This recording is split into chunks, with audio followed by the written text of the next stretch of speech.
Chocolate ತರ ನಾವು tablet ಅನ್ನು ತಗೋತಾ ಹೋದ್ರೆ ಲಿವರ್ ಕ್ಯಾನ್ಸರ್ ಬರುತ್ತೆ.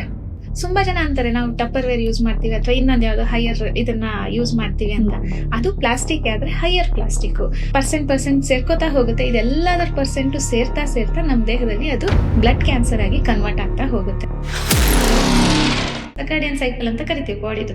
ಅದನ್ನ ಚೇಂಜಸ್ ಮಾಡಬಾರ್ದು. ಅಲ್ಲಿ ಚೇಂಜಸ್ ಮಾಡಿದ್ರೆ ನಮಗೆ ಡೆತ್ ಹತ್ರ ಆಗ್ತಾ ಹೋಗುತ್ತೆ. ಇವತ್ತು ಮೆಡಿಕಲ್ ಇಂಡಸ್ಟ್ರಿ ಬಗ್ಗೆ ಇರು ದೊಡ್ಡ ಸುಳ್ಳನ್ನು ಎಕ್ಸ್ಪೋಸ್ ಮಾಡೋಕೆ ಡಾಕ್ಟರ್ ಅರ್ಚನಾ ಇಲ್ಲಿ ಇದ್ದಾರೆ. ಅವರು ಒಬ್ಬ BAMS ಕ್ವಾಲಿಫೈಡ್ ಆಯುರ್ವೇದಿಕ್ ಡಾಕ್ಟರ್ ಮತ್ತು ನ್ಯೂಟ್ರಿಷನಿಸ್ಟ್. ಪರ್ಸನಲೈಸ್ಡ್ ಆಯುರ್ವೇದಿಕ್ ಟ್ರೀಟ್ಮೆಂಟ್ಸ್ ನ ಯೂಸ್ ಮಾಡಿ ಕ್ಯಾನ್ಸರ್ ಬಗ್ಗೆ ಫೋಕಸ್ ಮಾಡಿ ಅದನ್ನ ಹೇಗೆ ಪರಿಹಾರ ಮಾಡೋದು ಅಂತ ತಿಳಿಸೋಕೆ ಬಂದಿದ್ದಾರೆ. ಅವ್ರ ಮಗ ಡಾಕ್ಟರೇ ಇದ್ರು, ಅಲೋಪತಿ ಡಾಕ್ಟರೇ ಇದ್ರು. ಸೊ ಅವ್ರ ತಾಯಿನ ಕರ್ಕೊಂಡ್ ಬಂದಾಗ ಅವ್ರಿಗೂ ಕೂಡ ಅಷ್ಟೇ ಹೊಟ್ಟೆಯ ಮೇಲ್ಭಾಗದಲ್ಲಿ ಕ್ಯಾನ್ಸರ್ ಕಾಣಿಸ್ಕೊಂಡಿದ್ದು. ಅವ್ರಿಗಂತೂ ಒಂದು 3 weeks ಅಲ್ಲೇ ಕ್ಲಿಯರ್ ಆಗೋಯ್ತು.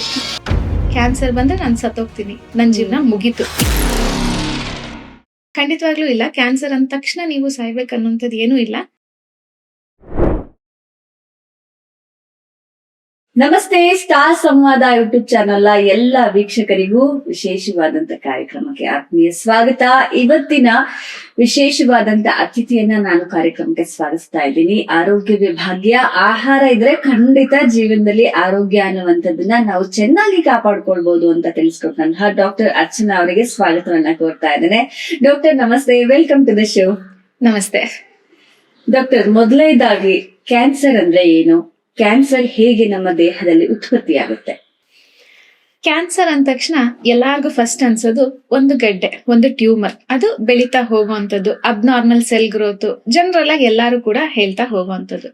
ಬಟ್ ಕ್ಯಾನ್ಸರ್ ಅನ್ನುವಂಥದ್ದು ಒಂದು ಕಾಯಿಲೆ ಅನ್ನೋದಕ್ಕಿಂತ ಒಂದು ಕಾಯಿಲೆ ಸಮೂಹ ಅಂತಾನೆ ಹೇಳ್ಬೋದು. ಅದು ನಮ್ಮ ದೇಹಕ್ಕೆ ಮಾತ್ರ ಬರೋದಿಲ್ಲ, ನಮ್ಮ ಮನಸ್ಸಿಗೆ ಬರುತ್ತೆ. ಮನಸ್ಸನ್ನ ಕಂಟ್ರೋಲ್ ಮಾಡ್ಬಿಡುತ್ತೆ. ಅಂದ್ರೆ ಕಂಪ್ಲೀಟ್ ಮೈಂಡ್ ಕಂಟ್ರೋಲ್ ಅನ್ನ ತಗೊಂಡು ಡಯಾಗ್ನೋಸಿಸ್ ಇಂದ ಹಿಡಿದು ಟ್ರೀಟ್ಮೆಂಟ್ ಆಗಿ ರಿಕವರಿ ಆಗೋವರೆಗೂ ಏನಾಗ್ತಿದೆ ಏನಾಗುತ್ತೆ ಒಂದು ಗೊತ್ತೇ ಆಗಲ್ಲ. ಯಾವುದೇ ರೀತಿಯಾದಂತಹ ಹೋಪ್ ಇಲ್ದಲೆ ಅವರು ಬದುಕ್ಬೇಕಾಗತ್ತೆ. ಅಷ್ಟೇ ಅಲ್ಲ, ಅವ್ರಿಗೆ ಮಾತ್ರ ಅಲ್ಲ, ಅವ್ರ ಫ್ಯಾಮಿಲಿನಲ್ಲಿರೋರು, ಅವ್ರ ಜೊತೆ ಇರೋರು, ಪ್ರತಿ ಒಬ್ರಿಗೂ ಕೂಡ ಒಂಥರ ಪೂರ್ತಿ ಒಂದು ಕತ್ತಲೆ ಒಂದು ಬದುಕು ಅನ್ನೋ ತರ, ಒಂದು ಕಪ್ಪು ಬದುಕು ಅನ್ನೋ ತರ ತುಂಬಾನೇ ತಂದ್ಕೊಟ್ಬಿಡುತ್ತೆ ಈ ಕ್ಯಾನ್ಸರ್ ಅನ್ನುವಂಥದ್ದು. ಜನರಲ್ ಆಗಿ ಕ್ಯಾನ್ಸರ್ ಅಂತ ಅಂದಾಗ ಅಬ್ನಾರ್ಮಲ್ ಸೆಲ್ ಗ್ರೋತ್, ಹೌದು, ಇದು ಅಂದ್ರೆ ಸೆಲ್ ಡಿವಿಷನ್ ಆಗುವಂಥದ್ದು ಅಬ್ನಾರ್ಮಲಿ ಜಾಸ್ತಿ ಆಗ್ತಾ ಹೋಗುತ್ತೆ. ಜಾಸ್ತಿ ಆಗ್ತಾ ಹೋದಾಗ ಅದೊಂದು ಟ್ಯೂಮರ್ ತರ ಫಾರ್ಮ್ ಆಗ್ತಾ ಹೋಗುತ್ತೆ. ಸೊ ಈ ರೀತಿ ಟ್ಯೂಮರ್ ಫಾರ್ಮ್ ಆದಾಗ ಅದು ಒಂದು ಬಿನೈನ್ ಅಂತೀವಿ, ಇಲ್ಲ ಮ್ಯಾಲಿಗ್ನೆಂಟ್ ಅಂತೀವಿ. ಸೊ ಎಲ್ಲಾ ಟ್ಯೂಮರು ಕ್ಯಾನ್ಸರ್ ಅಂತಲ್ಲ, ಬಟ್ ಕ್ಯಾನ್ಸರ್ ಟ್ಯೂಮರ್ಸ್ ಎಲ್ಲ ಅಂದ್ರೆ ಟ್ಯೂಮರ್ ಆ ರೀತಿ ಬರುವಂತದ್ದು. So benign tumour cancerous turn ಆಗ್ಬೋದು, ಆಗ್ದಲೇನೂ ಇರ್ಬೋದು. ಸೊ ಈ ಗಡ್ಡೆ ತರ ಕಾಣಿಸ್ಕೊಳ್ಳುವಂಥದ್ದು ಹೋಗ್ತಾ ಅದು ಟ್ಯೂಮರ್ ಆಗಿ ಕ್ಯಾನ್ಸರಸ್ ಆಗಿ, ಜೊತೆಗೆ ಲಿಂಫ್ ನೋಡು ಬ್ಲಡ್ ಥ್ರೂ ಸ್ಪ್ರೆಡ್ ಆಗ್ತಾ ಇಡೀ ದೇಹದಲ್ಲಿ ಎಲ್ಲಿ ಬೇಕಿದ್ರು ಸ್ಪ್ರೆಡ್ ಆಗ್ತಾ ಹೋಗ್ಬೋದು. ಕ್ಯಾನ್ಸರ್ ಬರೋದಕ್ಕೆ ಯಾವ್ಯಾವ ಕಾರಣಗಳಿದೆ? ಕ್ಯಾನ್ಸರ್ ಕಾರಣ ಅಂತ ಅಂದಾಗ 1-2 ಅಂತಲ್ಲ, ಸುಮಾರಷ್ಟು ಕಾರಣಗಳನ್ನ ನಾವು ಹೇಳ್ತಾ ಹೋಗ್ಬೋದು. ಮೊದಲನೇದಾಗಿ ಜೆನೆಟಿಕಲ್ ಡಿಸಾರ್ಡರ್, ಜೆನೆಟಿಕಲಿ ದೇಹಕ್ಕೆ ಬರುವಂತದ್ದು. ಎರಡನೇದಾಗಿ ಬರುವಂತದ್ದು ಈ ನಮ್ಮ ಬ್ರೈನ್ ಥ್ರೂ ಸೆಲ್ಸ್ಗೆ ಒಂದು ರೆಸ್ಪಾನ್ಸ್ ಹೋಗುತ್ತೆ. ಅಂದ್ರೆ ಸೆಲ್ ಡಿವಿಷನ್ ಜಾಸ್ತಿ ಆಗ್ಬಾರ್ದು, ನಿಲ್ಲಿಸ್ಬೇಕು ಅಂತ. ಸೊ ಆ ರೆಸ್ಪಾನ್ಸ್ ಹೋಗ್ದಲೇ ಇದ್ದಾಗ, ಅಲ್ಲಿ ಎಫೆಕ್ಟ್ ಆದಾಗ ಅದು ಅಬ್ನಾರ್ಮಲ್ ಸೆಲ್ ಗ್ರೋತ್ ಆಗ್ತಾ ಹೋಗುವಂಥದ್ದು. ಮತ್ತೊಂದು DNA ಡ್ಯಾಮೇಜ್ ಆಗುವಂಥದ್ದು. DNA ಸೆಲ್ಸ್ ಡ್ಯಾಮೇಜ್ ಆದಾಗ ಅದು ಕೂಡ ಕ್ಯಾನ್ಸರಸ್ ಸೆಲ್ಸ್ ಆಗಿ ಕನ್ವರ್ಟ್ ಆಗ್ತಾ ಹೋಗುತ್ತೆ. 4ನೇದು ಈ DNA ಡ್ಯಾಮೇಜ್ ಆಗಿರುವಂತ ಸೆಲ್ಸ್ ಪ್ರಾಪರ್ ಎಲಿಮಿನೇಷನ್ ಪ್ರಾಸೆಸ್ ಇಲ್ದಲೇ ಇರುವಂತದ್ದು. ಈ 4 ಕೂಡ ಸೇರಿ ಆಗ್ತಾ ಹೋಗುತ್ತೆ. ಇನ್ ಡೀಟೇಲ್ ಹೇಳ್ಬೇಕು ಅಂದಾಗ ಮೊದಲನೇದಾಗ ನಾ ಹೇಳಿದ್ದು ಜೆನೆಟಿಕಲ್ ಡಿಸಾರ್ಡರ್ ಅಂತ. ಜೆನೆಟಿಕಲ್ ಡಿಸಾರ್ಡರ್ ಏನಾಗುತ್ತೆ, ಜೆನೆಟಿಕಲಿ ಬಾಡಿನಲ್ಲಿ ಇರುತ್ತೆ, ಅದು ನಮ್ ಕೈಲಿರೋದಿಲ್ಲ. ಸೊ ಅದನ್ನ ನಾವು ಚೇಂಜಸ್ ಅಂತ ಮಾಡಕ್ಕಾಗಲ್ಲ. ಆದ್ರೆ ಎಷ್ಟು ಜನಕ್ಕೆ ಇದು ವರ್ಕ್ ಆಗುತ್ತೆ ಅಂತ ಹೇಳ್ತೀರಾ? ಅಂದ್ರೆ ತಂದೆ ತಾಯಿಗಳಿದ್ರೆ ಮಕ್ಳಿಗೆ ಬರುವಂತ ಚಾನ್ಸಸ್ ಎಷ್ಟಿರುತ್ತೆ? ಮೋರ್ ದನ್ 60% ಇರುತ್ತೆ ಈ ಜೆನೆಟಿಕಲಿ ಇರುವಂತದ್ದು. ಆದ್ರೆ ಒಂದೇನಂದ್ರೆ, ಈಗ ಎಷ್ಟೋ ಸಲ ಏನಾಗುತ್ತೆ, ತಂದೆ ತಾಯಿಗೆ ಒಂದು 60 years 80 years ಅಂದ್ರೆ ತೀರಾ ಅವರ ಜೀವನದ ಕೊನೆಯ ಟೈಮ್ ಅಲ್ಲಿ ಬಂದಿರುತ್ತೆ. ಆದ್ರೆ ಅವರ ಮಕ್ಕಳಲ್ಲಿ ಒಂದು 45-50ಗೆ ಕಾಣಿಸ್ಕೊಂಡಿರುತ್ತೆ. ಸೊ ಈ ರೀತಿ ಆಗ್ಬಾರ್ದು. ಜೆನೆಟಿಕಲಿ ಬಂದಿದ್ರು ಕೂಡ ಅದನ್ನ ಪೋಸ್ಟ್ಪೋನ್ ಮಾಡುವಂತದ್ದು ನಾವು ಆ ರೀತಿ ಮಾಡ್ತಾ ಹೋಗ್ಬೇಕಾಗುತ್ತೆ. ಎರಡನೇ ನಾನು ಹೇಳ್ದೆ, ಈಗ ಬ್ರೈನ್ ಇಂದ ಸೆಲ್ ಡಿವಿಷನ್ಗೆ ಹೋಗೋದಿಲ್ಲ, ಅಂದ್ರೆ ಕನೆಕ್ಷನ್ಸ್ ಸಿಗ್ನಲ್ ಪಾಸ್ ಆಗೋದಿಲ್ಲ. ಸೊ ಯಾಕಾಗೋದಿಲ್ಲ, ಯಾಕಲ್ಲಿ ಡ್ಯಾಮೇಜ್ ಆಗ್ತಾ ಇದೆ ಅದನ್ನ ಕೂಡ ತಿಳ್ಕೊಬೇಕು. ಮೂರನೇದು DNA ಸೆಲ್ಸ್ ಡ್ಯಾಮೇಜ್ ಆಗಿರುವಂತದ್ದು ಎಲಿಮಿನೇಷನ್ ಆಗ್ತಾ ಇಲ್ಲ. ಯಾಕೆ ಎಲಿಮಿನೇಷನ್ ಆಗ್ತಾ ಇಲ್ಲ? ಸೊ ಅದನ್ನೆಲ್ಲ ನಾವು ತಿಳ್ಕೊತಾ ಹೋದಾಗ ನಾವಲ್ಲಿ ಸರಿ ಮಾಡ್ತಾ ಹೋಗೋದಕ್ಕೆ ಕೂಡ ಅದು ಸರಿ ಆಗ್ತಾ ಹೋಗುತ್ತೆ. ಓಕೆ ಮೇಡಮ್, ಈಗ ನಾವು ಕ್ಯಾನ್ಸರ್ನ ಲಕ್ಷಣಗಳ ಬಗ್ಗೆ ನೋಡೋದಾದ್ರೆ ಹೇಗ್ ಗೊತ್ತಾಗುತ್ತೆ ನಮ್ಗೆ ಕ್ಯಾನ್ಸರ್ ಬರ್ತಾ ಇದೆ ಅಂತ ಹೇಳಿದ್ರೆ? ಕ್ಯಾನ್ಸರ್ ಬರ್ತಾ ಇದೆ ಅಂತ ಯಾವುದೇ ನಿಮ್ಗೊಂದು ಪ್ರೀ ಸಿಂಪ್ಟಮ್ ತರ ಬರೋದಿಲ್ಲ. ಯೂಶಲಿ ಏನಂತೀವಿ ಸ್ಟೇಜ್ 1 to 4 ಅಂತ ತಗೊಂಡಾಗ ಸ್ಟೇಜ್ 1 ಅಲ್ಲಿ ನಮ್ಗೆ ಯಾವುದೇ ರೀತಿ ಲಕ್ಷಣ ಕೂಡ ಕಾಣಿಸ್ಕೊಳ್ಳೋದಿಲ್ಲ. ಆ ಸ್ಟೇಜ್ 1 ಅಲ್ಲೇ ಕಾಣಿಸ್ಕೊಳ್ಳೋದು ಯಾವಾಗ ಅಂದ್ರೆ ಕ್ರಾಸ್ ಡಯಾಗ್ನೋಸಿಸ್ ಅಂತ ಹೇಳ್ತೀವಿ. ಈಗ ಅವ್ರಿಗೆ ಬೇರೆ ಏನೋ ಕಾರಣಕ್ಕೆ ಒಂದು ಸ್ಕ್ಯಾನಿಂಗ್ ಮಾಡ್ಸಿರ್ತಾರೆ, ಒಂದು ಪೀರಿಯಡ್ಸ್ ಎಕ್ಸಾಂಪಲ್ ಹೇಳ್ತಾ ಇರೋದು, ಪೀರಿಯಡ್ ಸರಿ ಆಗ್ತಿರೋದಿಲ್ಲ, ಸೊ ಸ್ಕ್ಯಾನಿಂಗ್ ಅಂತ ಹೋಗಿರ್ತಾರೆ. ಹೋದಾಗ ಗೊತ್ತಾಗುತ್ತೆ ಅವ್ರಿಗೆ ಎಪಿಗ್ಯಾಸ್ಟ್ರಿಕ್ ಅಲ್ಲಿ ಒಂದು ಟ್ಯೂಮರ್ ಅಂತ ಇದೆ ಅಂತ. ಸೊ ಆ ಟ್ಯೂಮರ್ ಅನ್ನ ಟೆಸ್ಟ್ ಮಾಡ್ತಾ ಹೋದಾಗ ಗೊತ್ತಾಗುತ್ತೆ ಅದು ಕ್ಯಾನ್ಸರಸ್ ಅಂತ. ಈ ರೀತಿ ಬೈ ಲಕ್ ಅವ್ರಿಗೆ ಬೇಗ ಗೊತ್ತಾಗೋ ಚಾನ್ಸ್ ಇರುತ್ತೆ. ಅದು ಬಿಟ್ರೆ ಮೆಜಾರಿಟಿ ಗೊತ್ತಾಗುವಂತದ್ದು ಸ್ಟೇಜ್ 2, ಸ್ಟೇಜ್ 3 ಆ ರೀತಿ ಹೋಗ್ತಾ ಹೋದಾಗೆ ಗೊತ್ತಾಗುವಂತದ್ದು. ಇನ್ನ ಸಿಂಪ್ಟಮ್ ಅಂತ ತಗೊಂಡಾಗ ದೇಹದ ಪ್ರತಿಯೊಂದು ಭಾಗದಲ್ಲೂ ಕ್ಯಾನ್ಸರ್ ಅಂತ ಬರುತ್ತೆ. ಈಗ ಟ್ಯೂಮರ್ ಅಂತ ಫಾರ್ಮ್ ಆಗದಲ್ಲಿರೋದು ಬ್ಲಡ್ ಕ್ಯಾನ್ಸರ್ ಅಲ್ಲಿ ಮಾತ್ರ. ಸೊ ಬ್ಲಡ್ ಕ್ಯಾನ್ಸರ್ ಬಿಟ್ಟು ಇನ್ನೆಲ್ಲದರಲ್ಲೂ ಆ ಟ್ಯೂಮರ್ ಅನ್ನುವಂಥದ್ದು ಫಾರ್ಮ್ ಆಗ್ತಾ ಹೋಗುತ್ತೆ. ಸೊ ಆ ದೇಹದ ಆ ಭಾಗದ ಪ್ರಕಾರ ಅವ್ರಿಗೆ ಆ ಲಕ್ಷಣಗಳು ಕಾಣಿಸ್ಕೊತಾ ಹೋಗುತ್ತೆ. ಎಕ್ಸಾಂಪಲ್, ಈಗ ಬ್ರೈನ್ ಟ್ಯೂಮರ್ ಶುರು ಆಗ್ತಾ ಇದೆ, ಒಂದು ತಲೆ ಸುತ್ತಿ ಬೀಳುವಂತದ್ದು ಇರ್ಬೋದು, ವಾಮಿಟಿಂಗ್ ಸೆನ್ಸೇಷನ್ ಇರ್ಬೋದು, ತುಂಬಾ ತಲೆನೋವು ಬರುವಂತದ್ದು ಇರ್ಬೋದು. ಹಾಗಂತ ಇದು ಮೈಗ್ರೇನ್ ಅಲ್ಲೂ ಬರುತ್ತೆ. ಸಣ್ಣ ಪುಟ್ಟದಕ್ಕೂ ಕ್ಯಾನ್ಸರ್ ಅಂತ ಹೆದರ್ಕೋಬೇಡಿ. ನಾ ಹೇಳಿದ್ದು ಲಕ್ಷಣಗಳು ಈ ರೀತಿ ಕಾಣಿಸ್ಕೊತಾ ಹೋಗುವಂತ ಚಾನ್ಸಸ್ ಇರುತ್ತೆ. ಇನ್ನ ಹೊಟ್ಟೆ ಭಾಗದಲ್ಲಿ ಬರುವಂತದ್ದು, ಎಪಿಗ್ಯಾಸ್ಟ್ರಿಕ್ ರೀಜನ್ ಅಲ್ಲಿ ಬರುವಂತದ್ದು, ಊಟ ಸೇರೋದಿಲ್ಲ, ಅಂದ್ರೆ ಏನ್ ತಿಂದ್ರು ವಾಂತಿ ಆಗ್ತಾ ಹೋಗುತ್ತೆ, ತುಂಬಾ ಹೊಟ್ಟೆ ನೋವು ಬರುತ್ತೆ, ಈ ರೀತಿ ಆಗುವಂತದ್ದು. ಇನ್ನ ರೆಕ್ಟಲ್ ಏನಲ್ ಕ್ಯಾನ್ಸರ್ ಇದ್ದಾಗ ಬ್ಲೀಡಿಂಗ್ ಆಗ್ತಾ ಹೋಗುವಂತದ್ದು, ಅಲ್ಲಿ ಒಂದು ಸಣ್ಣ ಸೋರ್ನೆಸ್ ತರ ಅಥವಾ ಗಾಯದ ತರ ಶುರುವಾಗುತ್ತೆ, ವಾಸಿ ಆಗಲ್ಲ, ಈ ರೀತಿ ಆಗುವಂತದ್ದು. ಅಂದ್ರೆ ಡಿಪೆಂಡ್ಸ್, ಅದು ಯಾವ ಜಾಗದಲ್ಲಿ ಕ್ಯಾನ್ಸರ್ ಪ್ರಾರಂಭ ಆಗುತ್ತೆ ಅದ್ರ ಪ್ರಕಾರ ಲಕ್ಷಣಗಳು ಶುರುವಾಗ್ತಾ ಹೋಗುತ್ತೆ. ಓಕೆ, ಬೇರೆ ಬೇರೆ ಕ್ಯಾನ್ಸರ್ನ ಲಕ್ಷಣಗಳ ಬಗ್ಗೆ ಒಂದಿಷ್ಟು ಮಾಹಿತಿ ನಮ್ಮ ವೀಕ್ಷಕರಿಗೆ. ಬೇರೆ ಕ್ಯಾನ್ಸರ್ ಅಂತ ಈಗ ಜನರಲ್ ಆಗಿ ಕ್ಯಾನ್ಸರ್ ಅನ್ನುವಂಥದ್ದು ಎಲ್ಲಾ ಅಂಗಕ್ಕೂ ಈ ನಡುವೆ ತುಂಬಾನೇ ಜಾಸ್ತಿ ಆಗ್ತಾ ಇದೆ. ಅದರಲ್ಲೂ ಹೆಚ್ಚಾಗಿ ಕಾಣಿಸ್ಕೊತಾ ಇರುವಂತದ್ದು ಕ್ಯಾನ್ಸರ್ ಅಂತ ನಾವು ತಗೊಂಡಾಗ ಒಂದು ಲಂಗ್ ಕ್ಯಾನ್ಸರ್ ಇರ್ಬೋದು. ಇದಕ್ಕೆ ಕಾರಣ ನಮ್ಮ ಪೊಲ್ಯೂಷನ್ ಜೊತೆಗೆ ನಮ್ಮ ದೇಹದಲ್ಲಿ ಅಂದ್ರೆ ನಾವು ತಗೊಳ್ಳುವಂತ ಉಸಿರಲ್ಲಿ ಇರುವಂತಹ ಒಂದು ಕೆಮಿಕಲ್ಸ್ ಇರ್ಬೋದು. ಒಂದು ಪೊಲ್ಯೂಷನ್ ಇಂದ ಬರುವಂತ ಕೆಮಿಕಲ್ಸ್ ಆದ್ರೆ ಇಂಟರ್ನಲಿ ನಾವೇ ಮಾಡ್ಕೊಳ್ಳುವಂಥದ್ದು, ಅಂದ್ರೆ ಒಂದು ಸ್ಮೋಕಿಂಗ್ ಅಭ್ಯಾಸ ಇರ್ಬೋದು ಅಥವಾ ಈ ಅಡಿಕ್ಟಿವ್ಸ್ ಇರುವಂತಹ ಅಭ್ಯಾಸಗಳಿರ್ಬೋದು, ಆ ರೀತಿಯಿಂದ ಮಾಡ್ಕೊಳ್ಳುವಂತ ಅಭ್ಯಾಸದಿಂದ ಕೂಡ ಬರುವಂತದ್ದು ಈ ಲಂಗ್ ಕ್ಯಾನ್ಸರ್. ಇನ್ನ ಫೀಮೇಲ್ ಅಲ್ಲಿ ಹೆಚ್ಚಾಗಿ ಕಾಣಿಸ್ಕೊತಾ ಇರೋದು ಬ್ರೆಸ್ಟ್ ಕ್ಯಾನ್ಸರ್ ಮತ್ತೆ ಸರ್ವೈಕಲ್ ಕ್ಯಾನ್ಸರ್, ಇದೆರಡು ಹೆಚ್ಚಾಗಿ ಕಾಣಿಸ್ಕೊತಾ ಇರುವಂತದ್ದು. ಅದರಲ್ಲೂ ಕೂಡ ಬ್ರೆಸ್ಟ್ ಕ್ಯಾನ್ಸರ್ ಅಂತೂ ಅಂದ್ರೆ ಒಂದ್ಸಲ ಅದು ಸ್ಟಾರ್ಟ್ ಆದ್ಮೇಲೆ ಅದನ್ನ ಕಂಟ್ರೋಲ್ ತಂದು ಮ್ಯಾನೇಜ್ ಮಾಡ್ತಾ ಇದ್ರು ಕೂಡ ಮತ್ತೊಂದು ಇನ್ನೊಂದ್ ಕಡೆ ಆ ಬ್ರೆಸ್ಟ್ ಅಲ್ಲೇ ಗಡ್ಡೆಗಳು ಕಾಣಿಸ್ಕೊತಾ ಹೋಗೋದು, ಇನ್ನೊಂದಕ್ಕೆ ಸ್ಪ್ರೆಡ್ ಆಗೋದು, ಈ ರೀತಿ ತುಂಬಾ ಕೇಸಸ್ ನ ನೋಡಿದೀವಿ. ಸರ್ಜರಿ ಆದ್ಮೇಲೆ ಕೀಮೋ ರೇಡಿಯೋ ಎಲ್ಲ ಆದ್ಮೇಲೂ 2-3 ವರ್ಷಕ್ಕೆ ಮತ್ತೆ ಕಾಣಿಸ್ಕೊತಾ ಇರೋಂಥದ್ದು ಇರ್ಬೋದು. ಇನ್ನ ಸರ್ವೈಕಲ್ ಕ್ಯಾನ್ಸರ್ ಅಂತೂ ಗೊತ್ತೇ ಆಗಲ್ಲ, ಏನೋ ಯೂರಿನ್ ಇನ್ಫೆಕ್ಷನ್ ಆಗಿದೆ ಅಥವಾ ವೆಜನಲ್ ಇನ್ಫೆಕ್ಷನ್ ಆಗಿದೆ, ಡ್ರೈನೆಸ್ ಇದೆ ಅಥವಾ ಏನೋ ಒಂಚೂರು ಲೀಕ್, ವೈಟ್ ಡಿಸ್ಚಾರ್ಜ್ ತರ ಹೋಗ್ತಿದೆ, ಇಚ್ಚಿಂಗ್ ಇದೆ. ಹಾಗೆ ಯಾಕಂದ್ರೆ ಅದು ಯೋನಿ ಭಾಗ ಅಂದಾಗ, ಪ್ರೈವೇಟ್ ಪಾರ್ಟ್ ಅಂದಾಗ ಎಲ್ಲಿ ತೋರ್ಸೋದು, ಯಾರಿಗೆ ಹೇಳ್ಕೊಳ್ಳೋದು, ಮುಜುಗರ ಬರ್ತಾ ಹೋಗುತ್ತೆ. ಆ ಮುಜುಗರದಿಂದ ಏನಾಗುತ್ತೆ, ಅದು ಲಾಸ್ಟ್ ಸ್ಟೇಜ್ ಹೋದಾಗ ಎಷ್ಟೋ ಸಲ ಗೊತ್ತೇ ಆಗೋದಿಲ್ಲ. ಸೊ ಈ ರೀತಿಯಾಗಿ ಕಾಣಿಸ್ಕೊಳ್ಳುವಂಥದ್ದು ಸರ್ವೈಕಲ್ ಕ್ಯಾನ್ಸರ್. ಮತ್ತೆ ಸ್ಕಿನ್ ಕ್ಯಾನ್ಸರ್ ಕೂಡ ಈ ನಡುವೆ ತುಂಬಾನೇ ಹೆಚ್ಚಾಗಿ ಕಾಣಿಸ್ಕೊತಾ ಹೋಗ್ತಿದೆ. ಜೊತೆಗೆ ಏನೋರೆಕ್ಟಲ್ ಕ್ಯಾನ್ಸರ್ ಇದು ಕೂಡ ಹೆಚ್ಚಾಗಿ ಕಾಣಿಸ್ಕೊತಾ ಹೋಗ್ತಾ ಇದೆ. ಓಕೆ, ಏನೋರೆಕ್ಟಲ್ ಕ್ಯಾನ್ಸರ್ ಅಂದ್ರೆ ಏನು? ಏನೋರೆಕ್ಟಲ್ ಕ್ಯಾನ್ಸರ್ ಅಂದ್ರೆ ನಮ್ಮ ಮಲಭಾಗ ಲಾಸ್ಟ್ ಅಲ್ಲಿ ಮಲ ಏನು ಆಚೆ ಹೋಗುತ್ತೆ, ಸೊ ಆ ಏನಲ್ ರೀಜನ್, ರೆಕ್ಟಮ್ ಏನಲ್ ಅಂತ ಹೇಳ್ತೀವಿ, ಆ ಭಾಗದಲ್ಲಿ ಕಾಣಿಸ್ಕೊಳ್ಳುವಂಥದ್ದು. ಎಷ್ಟೋ ಸಲ ಪೈಲ್ಸ್ ಅಂತ ನೆಗ್ಲೆಕ್ಟ್ ಮಾಡೋ ಅಂತದ್ದು ಇರುತ್ತೆ. ಆದ್ರೆ ಅದು ನೋಡಿದಾಗ ಆ ಗಡ್ಡೆ ದೊಡ್ಡದಾಗ್ತಾ ಹೋಗಿ ಅದು ಕ್ಯಾನ್ಸರ್ಗೆ ಕನ್ವರ್ಟ್ ಆಗಿರುತ್ತೆ.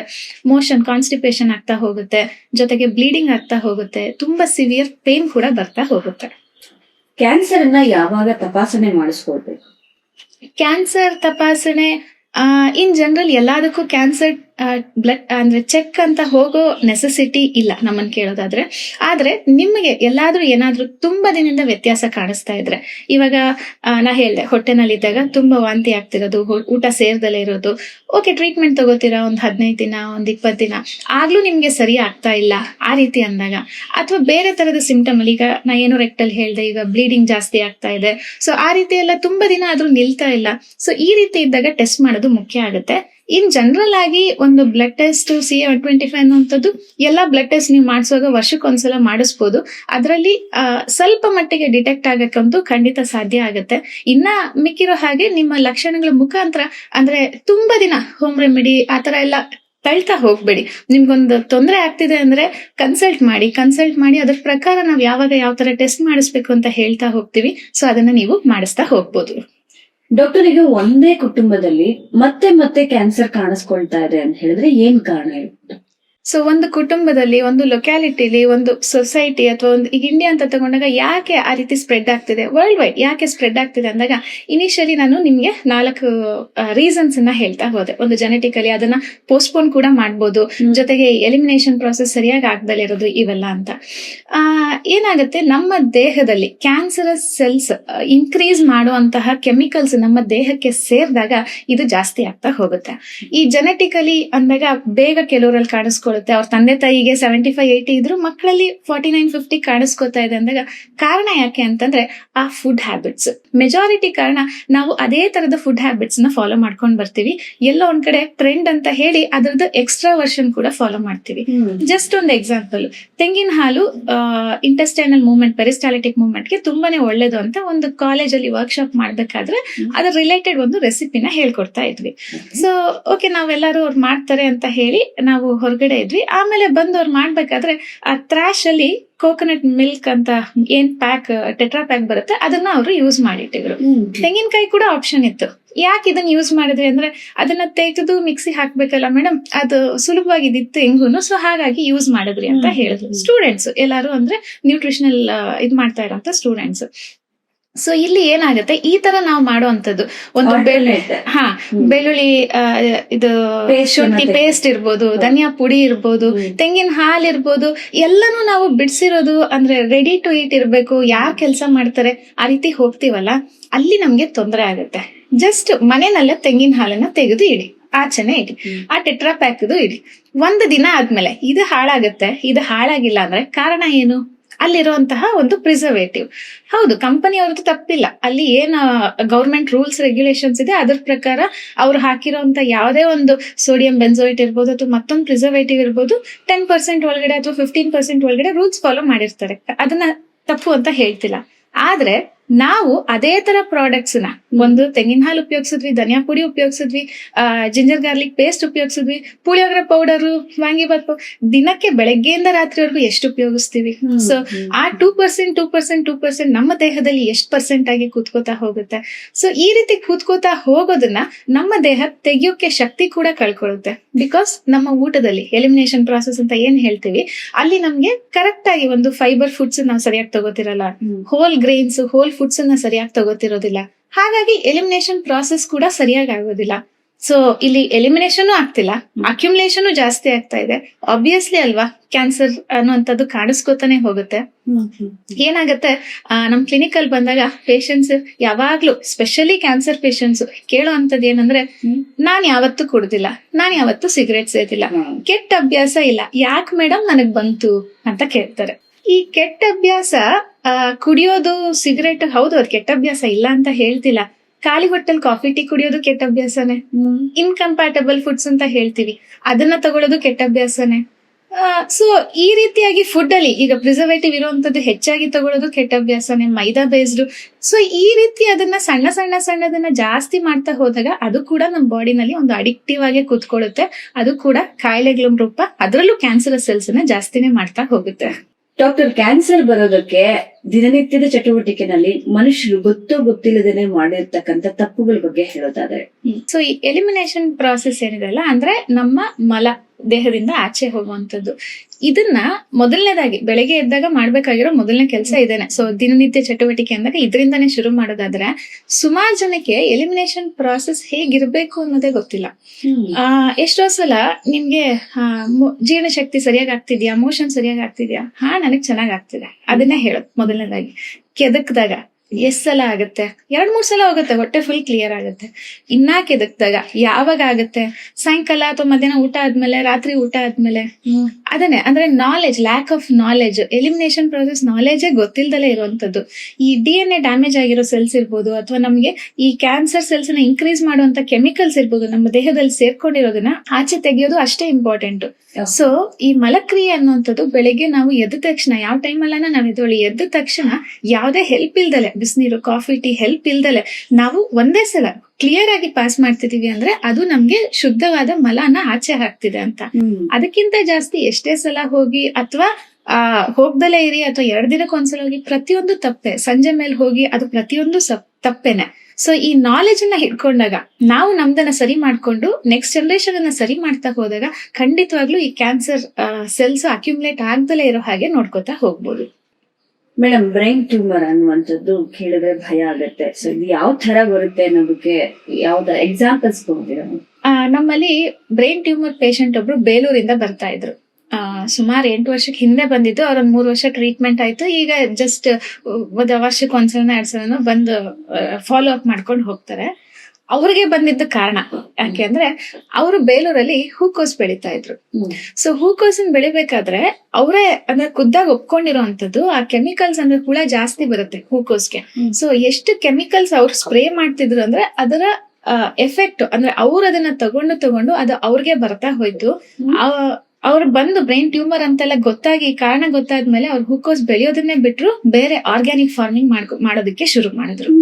ಇದು ಜಸ್ಟ್ ಒಂದು ಎಕ್ಸಾಂಪಲ್ ಬ್ರೈನ್ ಟ್ಯೂಮರ್ ಬಂದಿರೋರಿಗೆ ನಾ ಹೇಳಿರೋಂಥದ್ದು. ಇನ್ನ ಬೇಕಾದಷ್ಟು ಕಾರಣಗಳಿಂದ ಬರ್ಬೋದು. ಒಂದು ಕೆಮಿಕಲ್ ಇರ್ಬೋದು, ಪೊಲ್ಯೂಷನ್ ಇರ್ಬೋದು, ಎಲ್ಲಾದ್ರಿಂದ ಬರ್ಬೋದು. ಆದ್ರೆ ಒಂದು ಸಣ್ಣ ಪುಟ್ಟ ನಾವ್ ಅನ್ಕೋತೀವಿ ಅಂದ್ರೆ ಬೆಳಿತಾ ಇದೀವಲ್ಲ, ಏನಾಯ್ತು ಹುಳಕ್ ಸಾಯಿಸ್ತಾ ಇದೀವಲ್ಲ ಅಂತ. ಹುಳದ ಜೊತೆ ಎಲ್ಲೋ ಒಂದ್ ಕಡೆ ನಮ್ಮ ಗುಡ್ ಸೆಲ್ಸ್ ನು ಸಾಯಿಸ್ತಾ ಹೋಗ್ತೀವಿ, ನಮ್ಮ ಇಮ್ಯುನಿಟಿನ ಲೋ ಮಾಡ್ಕೋತಾ ಹೋಗ್ತೀವಿ. ಸೊ ಆಟೋಮೆಟಿಕಲಿ ಕ್ಯಾನ್ಸರ್ ಸೆಲ್ಸ್ ನ ಫೈಟ್ ಮಾಡೋ ಶಕ್ತಿ ನಮ್ ದೇಹ ಕಳ್ಕೊಡುತ್ತೆ. ಸೊ ಇಲ್ಲಿ ಈ ಬ್ರೈನ್ ಟ್ಯೂಮರ್ ಅನ್ನುವಂಥದ್ದಾಗ್ಲಿ ಅಥವಾ ಬೇರೆ ಯಾವುದೇ ಟ್ಯೂಮರ್ ಆಗ್ಲಿ ಕಾಣಿಸ್ಕೋತಾ ಹೋಗುತ್ತೆ. ಡಾಕ್ಟರ್, ಈಗ ಹೆಡ್ಫೋನ್ಸ್ ಇರ್ಬೋದು, ಮೊಬೈಲ್ಸ್ ಇರ್ಬೋದು, ಲ್ಯಾಪ್ಟಾಪ್ಸ್ ಗಳಿರ್ಬೋದು, ಇದನ್ನ ಬಳಕೆ ಮಾಡೋದ್ರಿಂದ ನಮ್ಮ ಮೆದುಳಿನ ಕ್ಯಾನ್ಸರ್ ಹೆಚ್ಚಾಗುವಂತ ಸಾಧ್ಯತೆ ಇದೆಯಾ? ಡೈರೆಕ್ಟ್ ಆಗಿ ಇದೆ ಅಂತ ಹೇಳಕ್ಕಾಗಲ್ಲ, ಬಟ್ ಹೌದು, ಇಂಡೈರೆಕ್ಟ್ಲಿ ಹೌದು. ಬಿಕಾಸ್ ನಾವು ತುಂಬಾ ಕಿವಿಗೆ ಹತ್ರ ಇಟ್ಕೊಳ್ಳೋದ್ರಿಂದ ಆ ರೇಡಿಯೇಷನ್ಸ್ ಎಫೆಕ್ಟ್ ಜಾಸ್ತಿ ಹೊಡಿತಾ ಹೋಗುತ್ತೆ. ಇಂಡೈರೆಕ್ಟ್ ಆಗಿ ಹೇಗೆ ಅಂತಂದ್ರೆ ರೇಡಿಯೇಷನ್ಸ್ ಎಫೆಕ್ಟ್ ಜಾಸ್ತಿ ಆದಾಗ ಅದು ತನ್ನ ಕೆಲಸನ ಕಡಿಮೆ ಮಾಡ್ಕೋತಾ ಹೋಗುತ್ತೆ. ಬ್ರೈನ್ ಸೆಲ್ಸ್ ಆಕ್ಚುಯಲ್ ಕೆಲಸ ಏನಿದೆ, ಎಲ್ಲಾರ್ಗು ರೆಸಿಪ್ಟ್ಸ್ ನ ಕಳ್ಸೋಂಥದ್ದು ಏನಿದೆ ಆ ಸೆಲ್ಸ್ ಅದನ್ನೆಲ್ಲ ಕಡಿಮೆ ಮಾಡ್ಕೋತಾ ಹೋಗುತ್ತೆ. ಸೊ ಆಟೋಮೆಟಿಕಲಿ ಈ ರೆಸೆಪ್ಟರ್ಸ್ ಕಡಿಮೆ ಆದಾಗ ಸೆಲ್ ಡಿವಿಷನ್ ಜಾಸ್ತಿ ಆಗ್ತಾ ಹೋಗುತ್ತೆ, ಅದು ಕ್ಯಾನ್ಸರ್ಗೆ ಕನ್ವರ್ಟ್ ಆಗ್ತಾ ಹೋಗುತ್ತೆ. ಗಂಟಲು, ನಾಲಿಗೆ ಮತ್ತು ಬಾಯಿಯ ಕ್ಯಾನ್ಸರ್ ಹೆಚ್ಚಾಗ್ತಿದೆ, ಯಾಕೆ? ಮೇನ್ ಆಗಿ ಇದರ ಕ್ಯಾನ್ಸರ್ ಹೆಚ್ಚಾಗೋದಕ್ಕೆ ಕಾರಣ ಅಂತಂದ್ರೆ ಆಸಿಡಿಕ್ ಫುಡ್ಸ್ ಅಂತ ಹೇಳ್ತೀವಿ. ಸೊ ಬಾಯಿ ಕ್ಯಾನ್ಸರ್ ಅಂದ ತಕ್ಷಣ ತಂಬಾಕು ಅನ್ನೋದು ನಾವು ಮುಖ್ಯವಾಗಿ ತಗೋತೀವಿ. ಅದು ಕೂಡ ಆಸಿಡಿಕ್ ಫುಡ್. ಏನಾಗುತ್ತೆ, ಈ ತಂಬಾಕು ಸೇವನೆ ಅಥವಾ ಧೂಮಪಾನ ಇವೆಲ್ಲ ಜಾಸ್ತಿ ಆಗ್ತಾ ಹೋಗೋದ್ರಿಂದ ನಾಲ್ಗೆನಲ್ಲಿ ಮೊದಲನೇದಾಗ ಕಾಣಿಸ್ಕೊಳ್ಳುವಂಥದ್ದು, ಈಗ ನಾಲ್ಗೆ ಹೊಡಿತಿದೆ ಅಂತೀವಲ್ಲ, ತುಂಬಾ ಹೀಟ್ ಆದಾಗ ನಾಲ್ಗೆ ಹೊಡಿತಾ ಇದೆ, ಬಾಯಿ ಹುಣ್ಣಾಗಿದೆ, ನಂಗೆ ಏನು ತಿನ್ನಕ್ ಆಗ್ತಿಲ್ಲ, ಹಂಗೆ ಶುರುವಾಗೋದು.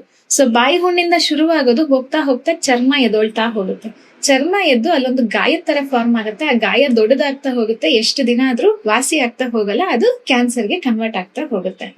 ಸೊ ಈ ಆಸಿಡಿಕ್ ಫುಡ್ಸ್ ಅಲ್ಲಿ ತಂಬಾಕು ಮೇಜರ್ ಕಾರಣ ಆದ್ರೆ, ಇನ್ನ ಈ ಖಾಲಿ ಹೊಟ್ಟೆನಲ್ಲಿ ಆಸಿಡ್ ಫುಡ್ಸ್ ನ ತಗೊಳ್ಳೋಂಥದ್ದು. ಕಾಫಿ, ಟೀ ಕೂಡ ನೀವು ತಗೊಳ್ಳೋದಾದ್ರೆ ತಿಂಡಿ ತಿಂದ್ಮೇಲೆ ತಗೊಳ್ಳಿ, ಖಾಲಿ ಹೊಟ್ಟೆಲಿ ತಗೋಬೇಡಿ. ಸೊ ಅದು ಕೂಡ ಆಸಿಡಿಕ್ ಫುಡ್ ಆಗಿ ಕನ್ವರ್ಟ್ ಆಗುತ್ತೆ. ಇನ್ನ ಆಸಿಡಿಕ್ ಫುಡ್ಸ್ ಅಲ್ಲಿ ಸಾಕಷ್ಟು ಬರುತ್ತೆ. ಒಂದು ಟೊಮೆಟೊ ಇರ್ಬೋದು, ಮೊಸರು ಇರ್ಬೋದು. ಮೊಸರಿಗೆ ಸಬ್ಸ್ಟಿಟ್ಯೂಟ್ ಮಜ್ಜಿಗೆ ತಗೊಳ್ಳಿ ಅಂತೀವಿ, ಟೊಮೆಟೊಗೆ ಸಬ್ಸ್ಟಿಟ್ಯೂಟ್ ಹುಣಸೆ ಹಣ್ಣು ತಗೊಳ್ಳಿ. ಸೊ ಲೆಸ್ ಆಸಿಡಿಕ್ ಫುಡ್ಸ್ ಅಂತೀವಿ. ಸೊ ಈ ರೀತಿಯಾದಂತಹ ಆಸಿಡಿಕ್ ಫುಡ್ಸ್ ನ ಜಾಸ್ತಿ ತಗೊಂಡಾಗ ಸ್ಪೆಷಲಿ ಬಾಯಿ ಹುಣ್ಣು ಏನ್ ಶುರು ಆಗುತ್ತೆ, ಬಾಯಿ ಹುಣ್ಣಾದಾಗ ಏನ್ ಮಾಡ್ತೀವಿ, ಹೀಟ್ ಕಡಿಮೆ ಆಗುವಂತದನ್ನ ತಗೋತೀವಿ, ಅಂದ್ರೆ ಆಲ್ಕಲೈನ್ ಫುಡ್ಸ್ ಅನ್ನ ತಗೋತೀವಿ. ಸೊ ಆಸಿಡಿಕ್ ಫುಡ್ಸ್ ಅನ್ನ ಲೈಫ್ ಅಲ್ಲಿ ಕಡಿಮೆ ಮಾಡ್ತಾ ಹೋದಾಗ ನಮ್ಗೆ ಈ ಗಂಟ್ಲು, ಮೂಗು, ಕಿವಿಗೆ ಸಂಬಂಧಪಟ್ಟ ಕ್ಯಾನ್ಸರ್ ನ ಕಡಿಮೆ ಮಾಡಬಹುದು. ಅದನ್ನ ಜಾಸ್ತಿ ಆದಾಗ ಆಟೋಮೆಟಿಕಲಿ ಅದ್ರ ರಿಲೇಟೆಡ್ ಕ್ಯಾನ್ಸರ್ ಜಾಸ್ತಿ ಆಗುತ್ತೆ. ಓಕೆ, ಇವಾಗ ಹೇಳಿದ್ರೆ ತಂಬಾಕು ಯೂಸ್ ಮಾಡೋದ್ರಿಂದ ಬರುತ್ತೆ ಬಾಯಿ ಕ್ಯಾನ್ಸರ್ ಅಂತ ಹೇಳಿ. ತಂಬಾಕು ಬಿಟ್ರು ಕೂಡ ಕ್ಯಾನ್ಸರ್ ಬರುವಂತ ಸಾಧ್ಯತೆ ಇದೆಯಾ? ಅಂತ ತಂಬಾಕು ತಗೋತಿರೋರು ಬಿಟ್ರೆ ಅಂತ ಕೇಳ್ತಿದ್ದೀರಾ? ತಂಬಾಕು ತಗೋತಿರೋರು ನಿಲ್ಲಿಸಿದಾಗ ಖಂಡಿತವಾಗ್ಲೂ ಅದರಿಂದ ಈಗಾಗ್ಲೇ ಅವ್ರಿಗೆ ಕ್ಯಾನ್ಸರ್ ಸೆಲ್ಸ್ ಬಾಡಿನಲ್ಲಿ ಶುರು ಆಗಿಲ್ಲ ಅಂತಂದ್ರೆ ಅವ್ರು ಅದನ್ನ ತಡಿಬಹುದು. ಸೊ ಹಾಗಾಗಿ ತಂಬಾಕು ಸೇವನೆ ಮಾಡ್ತಿರೋಂಥವ್ರು ಈಗ್ಲಿಂದ ಅದನ್ನ ನಿಲ್ಸಿ, ಅದನ್ನ ತಡೀರಿ. ಆದ್ರೆ ಈಗಾಗ್ಲೇ ನಿಮ್ಗೆ ಅದು ಶುರು ಆಗಿದ್ದು ಇವಾಗ ಬಿಡೋದ್ರಿಂದ ಯಾವ್ದೇ ಅರ್ಥ ಇರೋದಿಲ್ಲ. ಈಗ ರೀಸೆಂಟ್ ಆಗಿ ನಮ್ಮ ಹತ್ರ ಬಂದಂತವ್ರು ಲಿವರ್ ಕ್ಯಾನ್ಸರ್ ಅವರು. ಸೊ ತುಂಬಾನೇ ಪ್ರತಿನಿತ್ಯ ಕುಡಿತಾ ಇದ್ದಂತವ್ರು, ಪ್ರತಿನಿತ್ಯ ನಾನ್ ವೆಜ್ ಬೇಕು ಇಲ್ಲ ಏನು ತಿನ್ನೋದೇ ಇಲ್ಲ. ಸೊ ಆ ರೀತಿಯಾಗಿ ಬಾಡಿ ಆಸಿಡಿಕ್ ನ ಜಾಸ್ತಿ ಮಾಡ್ಕೊಂಡಂತವ್ರು ಈಗ ಎಲ್ಲಾ ಬಂದು ಈಗ ಆಲ್ಮೋಸ್ಟ್ ಫೋರ್ತ್ ಸ್ಟೇಜ್ ಅಲ್ಲಿ ಇದ್ದಾಗ ನಾನ್ ಇನ್ಮೇಲೆ ಏನು ಕುಡಿಯಲ್ಲ, ನಾನು ಒಳ್ಳೆ ರೀತಿ ಮಾಡ್ತೀನಿ, ನೀವ್ ಹೇಳ್ದಂಗೆ ಮಾಡ್ತೀನಿ ಅಂದಾಗ ಆ ಸ್ಟೇಜ್ ಹೋದ್ಮೇಲೆ ಅದನ್ನ ನಾವು ಕೂಡ ಸರಿ ಮಾಡಕ್ ಆಗೋದಿಲ್ಲ. ಅವ್ರು ಇರೋಷ್ಟು ದಿನ ಅದನ್ನ ಮ್ಯಾನೇಜ್ ಮಾಡ್ಬೋದು ಹೊರತು ಸರಿ ಮಾಡಕ್ ಆಗೋದಿಲ್ಲ. ಸೊ ಆ ಸ್ಟೇಜ್ಗೆ ತಗೊಂಡ್ ಹೋಗ್ದಲೆ ನೀವು ಈಗ್ಲಿಂದಾನೆ ಆ ರೀತಿಯಾದಂತಹ ಅಭ್ಯಾಸ ಯಾವುದೇ ಇದ್ರು, ಆಸಿಡಿಕ್ ಫುಡ್, ತಂಬಾಕು, ಸ್ಮೋಕಿಂಗ್, ಆಲ್ಕೋಹಾಲ್ ಅಂತದ್ ಯಾವುದೇ ಇದ್ರೂ ಕೂಡ ಅದರಿಂದ ದೂರ ಬರೋದು ಒಳ್ಳೇದು. ಎಸ್ ಮ್ಯಾಮ್, ಥೈರಾಯ್ಡ್ ಸಮಸ್ಯೆ ಇದ್ದವರು ಕ್ಯಾನ್ಸರ್ ಬರುವಂತ ಸಾಧ್ಯತೆ ಹೆಚ್ಚಿದೆಯಾ? ಥೈರಾಯ್ಡ್ ಸಮಸ್ಯೆ ಇದ್ದ ತಕ್ಷಣ ಕ್ಯಾನ್ಸರ್ ಬರುತ್ತೆ ಅಂತಿಲ್ಲ. ಥೈರಾಯ್ಡ್ ಅನ್ನ ಲೆವೆಲ್ಸ್ ಅಲ್ಲಿ ಮ್ಯಾನೇಜ್ ಮಾಡ್ತಾ ಹೋದಾಗ ಖಂಡಿತವಾಗ್ಲೂ ಅದು ತೊಂದರೆ ಕೊಡಲ್ಲ.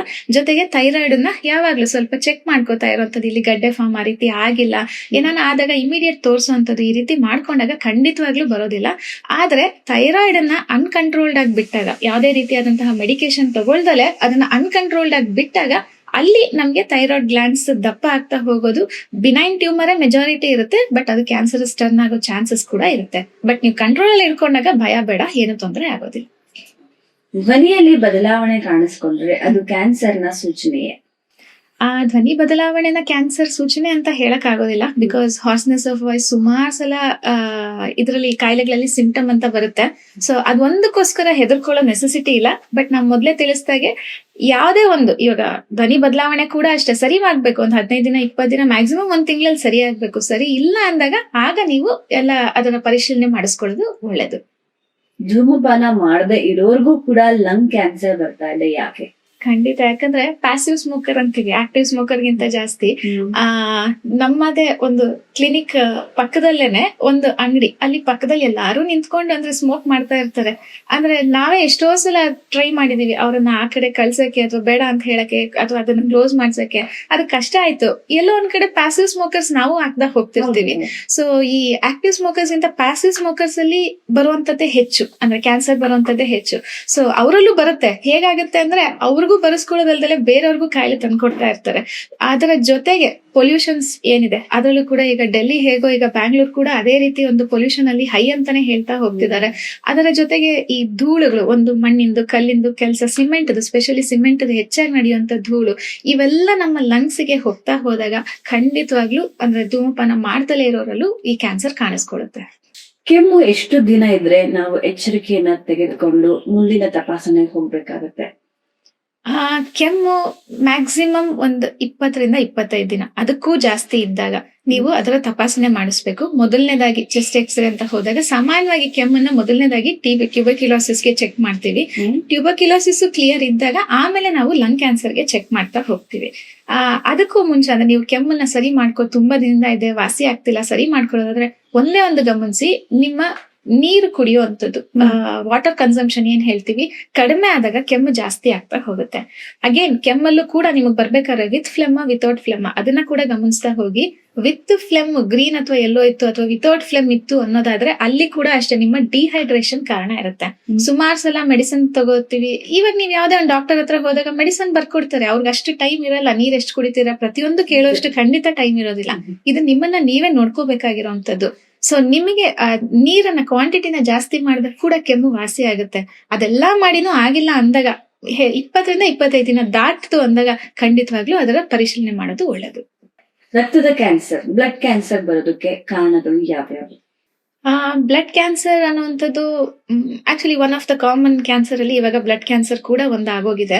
ಸೊ ಬ್ಲಡ್ ಕ್ಯಾನ್ಸರ್ಗೆ ಕಾರಣ ಅಂತ ಅಂದಾಗ ಕ್ಯಾನ್ಸರ್ ಸೆಲ್ಸ್ ಇನ್ಕ್ರೀಸ್ ಆಗುವಂಥದ್ದು, ಸ್ಪೆಷಲಿ ಹೇಳೋದಾದ್ರೆ ಈ ಪ್ಲಾಸ್ಟಿಕ್ ಕನ್ಸಂಪ್ಷನ್ಸ್ ಹೆಚ್ಚಾಗ್ತಾ ಹೋಗಿರುವಂತದ್ದು, ಒಂದು ಬಿಸಿನ ಒಂದು ಪ್ಲಾಸ್ಟಿಕ್ ಹಾಕುವಂಥದ್ದು. ತುಂಬಾ ಜನ ಅಂತಾರೆ ನಾವು ಟಪ್ಪರ್ ವೇರ್ ಯೂಸ್ ಮಾಡ್ತೀವಿ ಅಥವಾ ಇನ್ನೊಂದು ಯಾವ್ದು ಹೈಯರ್ ಇದನ್ನ ಯೂಸ್ ಮಾಡ್ತೀವಿ ಅಂತ. ಅದು ಪ್ಲಾಸ್ಟಿಕ್ ಆದ್ರೆ ಹೈಯರ್ ಪ್ಲಾಸ್ಟಿಕ್, ಇನ್ಕ್ಲೂಡಿಂಗ್ ಮೆಲಾನಿನ್ ಏನ್ ಕೊಡ್ತಾರೆ. ಈಗ ನಾವು ಒಂದು ರೆಸ್ಟೋರೆಂಟ್ ಹೋದ್ರೆ ಪಿಂಗಾಣಿ ಕೊಡೋರು ತುಂಬಾ ಕಡಿಮೆ, ಯಾಕಂದ್ರೆ ಅಲ್ಲಿ ಕೆಲಸ ಮಾಡುವಾಗ ಅದು ಹಾಳಾಗುತ್ತೆ ಅಂತ ಹೇಳಿ ಮೆಲಾನಿನ್ ಕೊಡ್ತಾರೆ. ಡಿಸೈನರ್ ಮೆಲಾನಿನ್ಸ್ ಇರುತ್ತೆ, ಬಿಸಿ ಅದಕ್ಕೆ ಹಾಕಿ ಕೊಟ್ಟಿರ್ತಾರೆ. ಎಂತ ಒಳ್ಳೆ ರೆಸ್ಟೋರೆಂಟ್ ಹೋಗಿನೂ ನಾವು ಅಲ್ಲಿ ಅವ್ರು ಒಳ್ಳೆ ಫುಡ್ ಕೊಟ್ಟಾಗೂ ಆ ಕಡೆ ಆ ಮೆಲಾನಿನ್ ಪ್ಲೇಟ್ ಅಲ್ಲಿ ಕೊಟ್ಟಾಗ ಅಗೇನ್ ಅದರಲ್ಲಿ ಇರುವಂತಹ ಹಜಾರ್ಡಸ್ ಏನಿದೆ ಕ್ಯಾನ್ಸರ್ ಇದು ನಾವು ಅದನ್ನ ತಗೋತಾ ಹೋಗ್ತೀವಿ. ಮನೆಯಲ್ಲಿ ಯೂಸ್ ಮಾಡುವಂತ ಒಂದು ಟಪ್ಪರ್ ವೇರ್ ಇರ್ಬೋದು ಅಥವಾ ಯಾವುದೇ ಒಂದು ಟೆಫ್ಲಾನ್ ಕೋಟಿಂಗ್ ಹಾಕಿರುವಂತದ್ದು ಇರ್ಬೋದು. ಈ ರೀತಿ ಎಲ್ಲ ಅತಿ ಹೆಚ್ಚು ಉಪಯೋಗಿಸ್ತಾ ಹೋದಾಗ ಏನಾಗುತ್ತೆ, ಅದು ಬ್ಲಡ್ ಸ್ಟ್ರೀಮ್ ಅಲ್ಲಿ ಸೇರ್ಕೋತಾ ಹೋಗುತ್ತೆ. ಅಗೇನ್ ಬ್ಲಡ್ ಸ್ಟ್ರೀಮ್ ಅಲ್ಲಿ ಇರುವಂತದನ್ನ ನಾವು ಕರೆಕ್ಟ್ ಆಗಿ ಪ್ಯೂರಿಫಿಕೇಶನ್ ಮಾಡ್ಕೊಂಡಿಲ್ಲ, ಬ್ಲಡ್ ಪ್ಯೂರಿಫಿಕೇಶನ್ ಆಗಿಲ್ಲ ಅಂದಾಗ ಆಟೋಮೆಟಿಕಲಿ ಹೇಗೆ ಪರ್ಸೆಂಟ್ ಸೇರ್ಕೋತಾ ಹೋಗುತ್ತೆ, ಇದೆಲ್ಲದರ ಪರ್ಸೆಂಟ್ ಸೇರ್ತಾ ನಮ್ಮ ದೇಹದಲ್ಲಿ ಅದು ಬ್ಲಡ್ ಕ್ಯಾನ್ಸರ್ ಆಗಿ ಕನ್ವರ್ಟ್ ಆಗ್ತಾ ಹೋಗುತ್ತೆ. ಆಕ್ಚುಲಿ ಬ್ಲಡ್ ಕ್ಯಾನ್ಸರ್ ಇರೋದ್ರಲ್ಲಿ ಅಂದ್ರೆ ಟ್ರೀಟ್ ಮಾಡಕ್ಕೂ ಕೂಡ ಸ್ವಲ್ಪ ಕಷ್ಟ ಇರುವಂತ ಕ್ಯಾನ್ಸರ್ ಅಂದ್ರೆ ಬ್ಲಡ್ ಕ್ಯಾನ್ಸರ್ನೇ. ಬಿಕಾಸ್ ಇಡೀ ದೇಹದಲ್ಲಿ ಅದು ಆವರಿಸ್ಕೊಂಡಿರುತ್ತೆ, ಒಂದು ಜಾಗ ಅಂತ ಇರಲ್ಲ, ಒಂದು ಟ್ಯೂಮರ್ ಅಂತ ಇರೋದಿಲ್ಲ. ಸೊ ಹಾಗಾಗಿ ಅದರ ಟ್ರೀಟ್ಮೆಂಟ್ ಕೂಡ ಕಷ್ಟ ಆಗುತ್ತೆ. ಸೊ ಈ ರೀತಿಯಾದಂತಹ ಅಂದ್ರೆ ಪ್ರಿವೆನ್ಷನ್ಸ್ ಅನ್ನ ಮಾಡ್ತಾ ಹೋಗಿ ಬ್ಲಡ್ ಕ್ಯಾನ್ಸರ್ ಅಂತ ಯಾವುದೇ ಕ್ಯಾನ್ಸರ್ ಆದ್ರೂ ಅಲ್ಲಿ ಬರ್ದಲೇ ಇರೋ ಹಾಗೆ ನೋಡ್ಕೋತಾ ಹೋಗಿ. ಮಕ್ಕಳಲ್ಲಿ ಹೆಚ್ಚಾಗ್ತಾ ಇರುವಂತಹ ಬ್ಲಡ್ ಕ್ಯಾನ್ಸರ್ಗೆ ಕಾರಣ ಏನು? ಮಕ್ಕಳಲ್ಲಿ ಹೆಚ್ಚಾಗೋದಕ್ಕೆ ಅಂದ್ರೆ ರೀಸೆಂಟ್ ಆಗಿ ನಾನು ಮತ್ತೆ ನಮ್ ಕೊಲೀಗ್ ಡಾಕ್ಟರ್ ಮಾತಾಡ್ತಾ ಇರ್ಬೇಕಾದ್ರೆ ಅದೇ ಅನ್ಕೋತಿದ್ವಿ. ನಾವೆಲ್ಲ ಚಿಕ್ಕವರಿದ್ದಾಗ ಈಗ ಹೊರಗಡೆ ಹೋದಾಗ ಏನಾನ ತಿನ್ಬೇಕು ಅಂದ್ರೆ ತುಂಬಾ ರೇರ್ ಆಗಿ ಒಂದು ಬೇಕರಿ ಏನೋ ತಗೋತಿದ್ವಿ, ಅಥವಾ ಎಲ್ಲೋ ಒಂದ್ ಕಡೆ ಅಂಗಡಿ ಇರೋದು, ಹೊರಗಡೆ ಯಾವ್ದೋ ಒಂದು ಚಿಪ್ಸ್, ಅದು ಕೂಡ ಮನೇಲಿ ಮಾಡಿರೋದನ್ನ ಪ್ಯಾಕ್ ಮಾಡಿರೋಂಥದ್ದನ್ನೇ ತಿಂತಾ ಇದ್ವಿ. ಆದ್ರೆ ಈಗಿನ ಮಕ್ಕಳಿಗೆ ಹಂಗಿಲ್ಲ. ನಾವ್ ಒಂದ್ಸಲ ಮನೆಯಿಂದ ಆಚೆ ಹೋದ್ರೆ 4 ಅಂಗಡಿ ಆಪ್ಷನ್ ಇರುತ್ತೆ. ಸೊ 4 ಅಂಗಡಿನಲ್ಲಿ ಅವ್ರಿಗೆ ₹5 ಹಿಡಿದು ಹೈಯರ್ ಎಂಡ್ ಎಷ್ಟು ಬೇಕಿದ್ರು ಅವ್ರಿಗೆ ಸಿಗ್ತಾ ಹೋಗುತ್ತೆ. ಸೊ ಅವ್ರ ಕೈಯಲ್ಲಿ ₹5 ಇದ್ರೆ ಸಾಕು, ದಿನಕ್ಕೆ ಒಂದ್ ಪ್ಯಾಕೆಟ್ ಅಷ್ಟು ಅವ್ರು ಏನ್ ಬೇಕನ್ನ ತಗೊಂಡ್ ತಿನ್ಬೋದು. ಒಂದು ಚಾಕ್ಲೇಟ್ ಇರ್ಲಿ ಅಥವಾ ಪ್ಯಾಕ್ ಫುಡ್ ಚಿಪ್ಸ್ ಇರ್ಲಿ, ಏನೋ ಒಂದು ಅವ್ರು ತಗೋತಾನೆ ತಿನ್ಬೋದು. ಅದರ ಜೊತೆಗೆ ಪ್ರತಿನಿತ್ಯ ಅಂದ್ರೆ ಆಲ್ಮೋಸ್ಟ್ ಸ್ಕೂಲಲ್ಲಿ ಹೇಗಾಗಿದೆ ಅಂದಾಗ ಸ್ನಾಕ್ ಪೀರಿಯಡ್ ಅಂದಾಗ ಸ್ಯಾಂಡ್ವಿಚ್ ಹಾಕುವಂಥದ್ದು ಅಥವಾ ಬಿಸ್ಕೆಟ್ಸ್ ಹಾಕುವಂಥದ್ದು ತುಂಬಾನೇ ಕಾಮನ್ ಆಗಿ ಹೋಗ್ತಾ ಇದೆ. ಸೊ ಈಗಿನ ಅಂದ್ರೆ ಮಕ್ಕಳಲ್ಲಿ ಮೊದಲನೇದಾಗೆ ಅವ್ರಿಗೆ ಅಬ್ಸಾರ್ಪ್ಷನ್ ಕೆಪಾಸಿಟಿ ಕಡಿಮೆ ಇರುತ್ತೆ, ಡೈಜೆಷನ್ ಕೆಪಾಸಿಟಿ ಕಡಿಮೆ ಇರುತ್ತೆ. ಆದ್ರೆ ಅವ್ರಿಗೆ ಜಾಸ್ತಿ ನ್ಯೂಟ್ರಿಯೆಂಟ್ಸ್ ಬೇಕು, ಯಾಕಂದ್ರೆ ಬೆಳೆಯೋ ಏಜ್. ಇದನ್ನೆಲ್ಲ ನಾವು ಸರಿ ಮಾಡ್ಕೊಂಡು ಅವ್ರಿಗೆ ಒಳ್ಳೆಯಾದ ನ್ಯೂಟ್ರಿಯೆಂಟ್ ಫುಡ್ ಅನ್ನ ಕೊಡ್ಬೇಕಾಗತ್ತೆ. ಅದನ್ನ ಕೊಡ್ದಲೆ ಈ ರೀತಿಯಾದಂತ ಜಾಸ್ತಿ ಆದಾಗ ಅವ್ರ ಮಕ್ಕಳಲ್ಲಿ ಮೊದಲನೇದಾಗಿ ಇಮ್ಯುನಿಟಿ ಕಳ್ಕೊತಾರೆ. ಪದೇ ಕೆಮ್ಮು, ನೆಗಡಿ, ಜ್ವರ ಬರೋದ್ ಶುರುವಾಗುತ್ತೆ. ಅದರ ಜೊತೆಗೆ ಉಸಿರಾಟದ ತೊಂದರೆ ಶುರುವಾಗುತ್ತೆ. ಆ ನಂತರ ಒಂದೊಂದೇ ಸಿಂಪ್ಟಮ್ಸ್ ಆಗಿ ಅದು ಕ್ಯಾನ್ಸರ್ ಕೂಡ ಕನ್ವರ್ಟ್ ಆಗ್ತಾ ಹೋಗುತ್ತೆ. ಬ್ರೆಸ್ಟ್ ಕ್ಯಾನ್ಸರ್ ಅಂದ್ರೆ ಏನು? ಅದು ದೇಹದಲ್ಲಿ ಯಾವ ತರ ಶುರು ಆಗುತ್ತೆ? ಬ್ರೆಸ್ಟ್ ಕ್ಯಾನ್ಸರ್ ಅನ್ನೋದು ಮೇಲ್ ಫಿಮೇಲ್ ಇಬ್ಬರಲ್ಲೂ ಬರ್ಬೋದು. ನಮ್ಮ ದೇಹದ ಒಂದು ಪಾರ್ಟ್ ಆದಂತಹ ಬ್ರೆಸ್ಟ್ ಸ್ತನ ಭಾಗದಲ್ಲಿ ಬರುವಂತದ್ದು. ತುಂಬಾ ಜನ ಅನ್ಕೋತಾರೆ ಇದು ಬರೇ ಫಿಮೇಲ್ ಬರುವಂತದ್ದು ಅಂತ. ಖಂಡಿತವಾಗ್ಲೂ ಇಲ್ಲ, ಇದು ಗಂಡಸರಲ್ಲಿ ಕೂಡ ಕಾಣಿಸ್ಕೋಬಹುದು. ಬಟ್ ಹೆಂಗಸರಲ್ಲಿ ಹೆಚ್ಚಾಗಿ ಕಾಣಿಸ್ಕೊಳ್ಳುತ್ತೆ. ಸೊ ಈ ಜಾಗದಲ್ಲಿ ತುಂಬಾ ಜನಕ್ಕೆ ಫೈಬ್ರಾಯ್ಡ್ ಅನ್ನುವಂತ ಒಂದು ಟ್ಯೂಬರ್ ಸ್ಟಾರ್ಟ್ ಆಗುತ್ತೆ. ಸೊ ಫೈಬ್ರಾಯ್ಡ್ ಟ್ಯೂಬರ್ಸ್ ಅದನ್ನ ಸರಿ ಮಾಡ್ಕೋಬಹುದು. ಬಟ್ ಎಷ್ಟೋ ಸಲ ಅದನ್ನ ಸರಿ ಮಾಡ್ಕೊಳ್ದಲ್ಲಿ ನೆಗ್ಲೆಕ್ಟ್ ಆದಾಗ ಅಥವಾ ಅದು ಗೊತ್ತಾಗಕ್ಕೆ ಮುಂಚೆನೆ ಅದು ಕ್ಯಾನ್ಸರಸ್ ಆಗಿ ಕನ್ವರ್ಟ್ ಆಗಿ ಆ ಗಡ್ಡೆ ಕ್ಯಾನ್ಸರಸ್ ಆಗಿ ಅದು ದೊಡ್ಡದಾಗ್ತಾ ಹೋಗುತ್ತೆ. ಅಲ್ಲಿ ಲಿಂಫ್ ನೋಡ್ಸ್ ಹೈ ಆಗಿರೋದ್ರಿಂದ ಸೊ ಅದು ಸ್ಪ್ರೆಡಿಂಗ್ ಕೂಡ ಬೇಗ ಆಗುತ್ತೆ. ಸೊ ಅದರಿಂದ ಎದೆಗೆ, ಬೆನ್ನಿನ ಭಾಗಕ್ಕೆ ಬೇಗ ಸ್ಪ್ರೆಡ್ ಆಗ್ತಾ ಹೋಗುತ್ತೆ.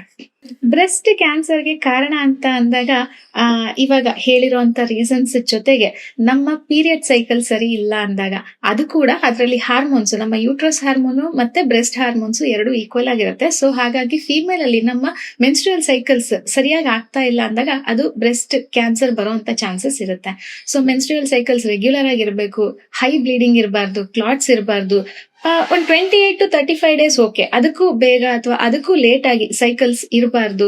ಜೊತೆಗೆ ಯೂಟ್ರಸ್ ಅಲ್ಲಿ ಫೈಬ್ರಾಯ್ಡ್ ಆ ರೀತಿ ತೊಂದರೆ ಇಲ್ದಲೇ ಇರುವಂತದ್ದು, ಯೂಟ್ರಸ್ ಡಿಸ್ಚಾರ್ಜ್ ಇಲ್ದಲೇ ಇರುವಂತದ್ದು, ಪ್ರತಿಯೊಂದನ್ನು ನೋಡ್ಕೋತಾ ಹೋಗ್ಬೇಕಾಗತ್ತೆ. ಅದೆಲ್ಲ ನಾವು ಸರಿ ಇಟ್ಕೊಂಡಾಗ ಆಟೋಮೆಟಿಕಲಿ ನಮ್ಮ ಬ್ರೆಸ್ಟ್ ಎನ್ಹಾನ್ಸ್ಮೆಂಟ್ ಆಗ್ಲಿ ಅಥವಾ ಅಂದ್ರೆ ಅಲ್ಲಿ ಫೈಬ್ರಾಯ್ಡ್ ಬರೋದಾಗ್ಲಿ ಬರ್ದಲೇ ಇರೋ ಹಾಗೆ ನೋಡ್ಕೋಬಹುದು. ಮತ್ತೊಂದು ಬ್ರೆಸ್ಟ್ ಕ್ಯಾನ್ಸರ್ಗೆ ಮತ್ತೊಂದು ಕಾರಣ ಅಂತ ಅಂದಾಗ ಯೂಶಲಿ ಪ್ರೀ ಮೆನೋಪಾಸಲ್ ಏಜ್ ಬರ್ತಿದ್ದ ಹಾಗೆ ಮೆಟಬಾಲಿಸಮ್ ಲೋ ಆಗುತ್ತೆ, ಬ್ರೆಸ್ಟ್ ಸೈಜ್ ಇನ್ಕ್ರೀಸ್ ಆಗ್ತಾ ಹೋಗುತ್ತೆ. ಎಲ್ಲರಿಗೂ ಅಷ್ಟೇ, ಎಲ್ಲಾ ಫೀಮೇಲ್ ಅಲ್ಲೂ ಇದಾಗ್ತಾ ಹೋಗುತ್ತೆ. ಸೊ ಆ ಪ್ರೀ ಮೆನೋಪಾಸಲ್ ಏಜ್ ಅಲ್ಲಿ ನಾವು ನಮ್ಮ ಮೆಟಬಾಲಿಸಮ್ ನ ಹೈ ಮಾಡ್ಕೋಬೇಕಂದ್ರೆ ನಮ್ಮ ಫಿಸಿಕಲ್ ಆಕ್ಟಿವಿಟಿ ಜಾಸ್ತಿ ಮಾಡ್ಕೊಂಡು ಫುಡ್ ನ ನ್ಯೂಟ್ರಿಷಿಯಸ್ ಫುಡ್ ಗೆ ಕಂಟ್ರೋಲ್ ಮಾಡ್ಕೊಂಡು ಹಾರ್ಮೋನಲ್ ಬ್ಯಾಲೆನ್ಸ್ ಮಾಡುವಂತದ್ದು ಫುಡ್ಸ್ ನ ತಗೋತಾ ಹೋಗ್ಬೇಕು. ಆವಾಗ ಈ ಪ್ರೀ ಮೆನೋಪಾಸಲ್ ಅಲ್ಲಿ ಆಗುವಂತ ಬ್ರೆಸ್ಟ್ ಸೈಜ್ ಎನ್ಲಾರ್ಜ್ಮೆಂಟ್ ಅನ್ನ ನಾವು ಕಡಿಮೆ ಮಾಡಬಹುದು. ಆಗ ಈ ಫೈಬ್ರಾಯ್ಡ್ ಅದು ಬರ್ದಲೇ ಇರೋ ಹಾಗೆ ನೋಡ್ಕೋಬಹುದು. ಮೆಜಾರಿಟಿ ಇದು ಶುರುವಾಗೋದು ಪ್ರೀ ಮೆನೋಪಾಸಲ್ ಅಲ್ಲಿ. So pre menopausal hormonal changes ಇಂದ ಹೆಚ್ಚಾಗಿ ಇದು ಕಾಣಿಸ್ಕೊತಾ ಹೋಗುತ್ತೆ. ಪ್ರತಿಯೊಬ್ರು ಹೆಣ್ಮಕ್ಳು ತಿಳಿದಿರ್ಲೇಬೇಕಾದಂತ ಸೆಲ್ಫ್ ಬ್ರೆಸ್ಟ್ ಎಕ್ಸಾಮಿನೇಷನ್ ಯಾವ ತರ ಮಾಡ್ಬೇಕು? ಪ್ರೀ ಮೆನೋಪಾಸಲ್ ಸ್ಟೇಜ್ ನೀವು ಬರ್ತಾ ಇದ್ದೀರಾ ಅಂದ ಹಾಗೆ 38 ಮುಂಚೆ ಎಲ್ಲ ಪ್ರೀ ಮೆನೋಪಾಸಲ್ 48-50 ಅಂತ ಇದ್ವಿ, ಮೆನೋಪಾಸಲ್ 55 ಅಂತಿದ್ವಿ. ಬಟ್ ಇಲ್ಲ, ಈಗ ನಾವು 38 ಇಯರ್ಸ್ ಇಂದ ಪ್ರೀ ಮೆನೋಪಾಸಲ್ ನ ನೋಡ್ತಾ ಇದೀವಿ. ಸೊ ನೀವು 38 ಇಯರ್ಸ್ ಕಾಲ್ ಇಡ್ತಾ ಇದ್ದೀರಾ ಅನ್ನೋ ಹಾಗೇನೆ ನೀವು ಸ್ನಾನ ಮಾಡ್ಬೇಕಾದ್ರೆ ಕಂಪಲ್ಸರಿ ನಿಮ್ಮ ಕಂಕಳ ಕೆಳಗಡೆ ಮತ್ತೆ ನಿಮ್ಮ ಬ್ರೆಸ್ಟ್ ನ ಯಾವುದೇ ರೀತಿಯಾದಂತಹ ಮುಜುಗರ ಇಲ್ದಲೆ ನಿಧಾನವಾಗಿ ಮುಟ್ಟಿ ಚೆಕ್ ಮಾಡ್ಕೊಳ್ಳಿ, ಗಡ್ಡೆ ತರ ಏನಾದ್ರೂ ಇದೆಯಾ ಅಂತ. ಸಾಮಾನ್ಯವಾಗಿ ಪೀರಿಯಡ್ಸ್ ಬರೋ ಟೈಮಲ್ಲಿ ಇರುತ್ತೆ, ನಿಮ್ಮ ಪೀರಿಯಡ್ಸ್ ಬರಕ್ ಒಂದ್ 3-4 ದಿನ ಗಡ್ಡೆ ತರ ಇರುತ್ತೆ. ಪೀರಿಯಡ್ಸ್ ಆಗ್ತಾ ಇದ್ದಂಗೆ ಅದು ಕ್ಲಿಯರ್ ಆಗ್ಬಿಡುತ್ತೆ, ಅದು ನಿಮ್ಗೆ ತೊಂದರೆ ಕೊಡಲ್ಲ. ಆದ್ರೆ ಪೀರಿಯಡ್ಸ್ ಆದ್ಮೇಲೂ ನಿಮ್ಗೆ ಅದು ಗಡ್ಡೆ ತರ ಇದೆ, ತುಂಬಾ ಭಾರ ಅನ್ನಿಸ್ತಿದೆ, ಅಂದ್ರೆ ನಿಮ್ಮ ಕೈಗೆ ಅದು ಸಿಗ್ತಾ ಇದೆ, 1-2 ಗಂಟೆ ತರ ಸಿಗ್ತಾ ಇದೆ, ಆ ರೀತಿ ಇದ್ದಾಗ ನೀವ್ ಅದನ್ನ ಇಮಿಡಿಯೇಟ್ ನೀವ್ ಅದನ್ನ ಚೆಕ್ ಮಾಡಿಸ್ಕೋಬೇಕು. ಸೊ ಹಾಗಾಗಿ ಪ್ರತಿನಿತ್ಯ ನೀವ್ ಇದನ್ನ ಚೆಕ್ ಮಾಡ್ಕೊಳ್ಳೋದನ್ನ ಮರಿಬೇಡಿ. ನೋವು ಇಲ್ಲದಿದ್ದರೂ ಕ್ಯಾನ್ಸರ್ ಇರಬಹುದೇ ಅನ್ನುವಂತ ಏನಾದ್ರು ಲಕ್ಷಣಗಳು ತೋರಿಸುತ್ತಾ? ಕ್ಯಾನ್ಸರ್ ಲಾಸ್ಟ್ ಸ್ಟೇಜ್ ಅಲ್ಲಿ ಅಷ್ಟೇ ತುಂಬಾ ನೋವು ಕೊಡೋದು, ಸ್ಟಾರ್ಟಿಂಗ್ ಅಲ್ಲಿ ಗೊತ್ತೇ ಆಗೋದಿಲ್ಲ. ಸೊ ಹಾಗಾಗಿನೇ ಕ್ಯಾನ್ಸರ್ ಅನ್ನ ಅಂದ್ರೆ ಇನಿಷಿಯಲಿ ಕಂಡಿಡಿಯೋದು ತುಂಬಾ ಕಷ್ಟ, ಯಾಕಂದ್ರೆ ಅಲ್ಲಿ ಇನಿಷಿಯಲಿ ಯಾವುದೇ ನೋವು ಇರೋದಿಲ್ಲ. ಒಂದು ಗೆಡ್ಡೆ ತರ ಅಥವಾ ಟ್ಯೂಮರ್ ತರ ಫಾರ್ಮ್ ಆಗಿ ಅದು ದೊಡ್ಡದಾಗಿ ಅದು ನಮ್ಮ ದೇಹದ ಭಾಗದ ನರದ ಮೇಲೋ ಅಥವಾ ಮೂಳೆ ಮೇಲೋ ಒತ್ತದಾಗ ಆಗ ನಮ್ಗೆ ಆ ನೋವು ಸ್ಟಾರ್ಟ್ ಆಗುತ್ತೆ. ಅದು ಸ್ಟಾರ್ಟ್ ಆದ್ಮೇಲೆ ಎಂಡಿಂಗ್ ಅಲ್ಲಿ ತುಂಬಾನೇ ನೋವು ಕೊಡ್ತಾ ಹೋಗುತ್ತೆ. ಅಂದ್ರೆ ಕ್ಯಾನ್ಸರ್ ಇಂದ ಒಬ್ರು ಜೀವ ಹೋಯ್ತು ಅಂದ್ರೆ ಅವ್ರು ಎಷ್ಟು ನೋವು ಅನುಭವಿಸಿ ಸತ್ತಿದ್ದಾರೆ ಅನ್ನೋದು ನಿಜವಾಗ್ಲೂ ನಮಗ್ ಗೊತ್ತಾಗುತ್ತೆ, ಅಷ್ಟು ನೋವು ಕೊಡ್ತಾ ಹೋಗುತ್ತೆ. ಸೊ ಇನಿಷಿಯಲಿ ಅಂತ ಯಾವುದೇ ರೀತಿ ನೋವು ಇರೋದೇ ಇಲ್ಲ ಕ್ಯಾನ್ಸರ್ ಅಲ್ಲಿ, ಲಾಸ್ಟ್ ಅಲ್ಲೇ ನೋವು ಜಾಸ್ತಿ ಆಗ್ತಾ ಹೋಗುವಂತದ್ದು.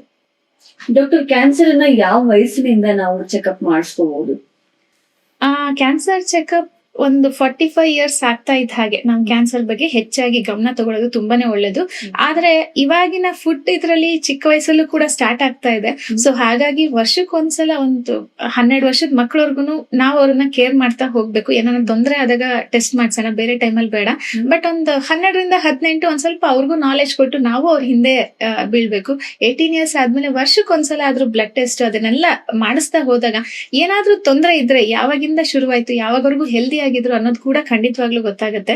ಸ್ಪೆಷಲಿ ಫೀಮೇಲ್ ಅಲ್ಲಿ ಪ್ರೀ ಮೆನೋಪಾಸಲ್ ಏಜ್ ಬರ್ತಿದ್ದ ಹಾಗೆ ಸರ್ವೈಕಲ್ ಟೆಸ್ಟ್ ಎಕ್ಸಾಮಿನೇಷನ್ ಇರ್ಬೋದು ಅಥವಾ ಬ್ರೆಸ್ಟ್ ಎಕ್ಸಾಮಿನೇಷನ್ ಇರ್ಬೋದು, ಅದನ್ನ ಮಾಡಿಸೋದು ತುಂಬಾನೇ ಒಳ್ಳೇದು.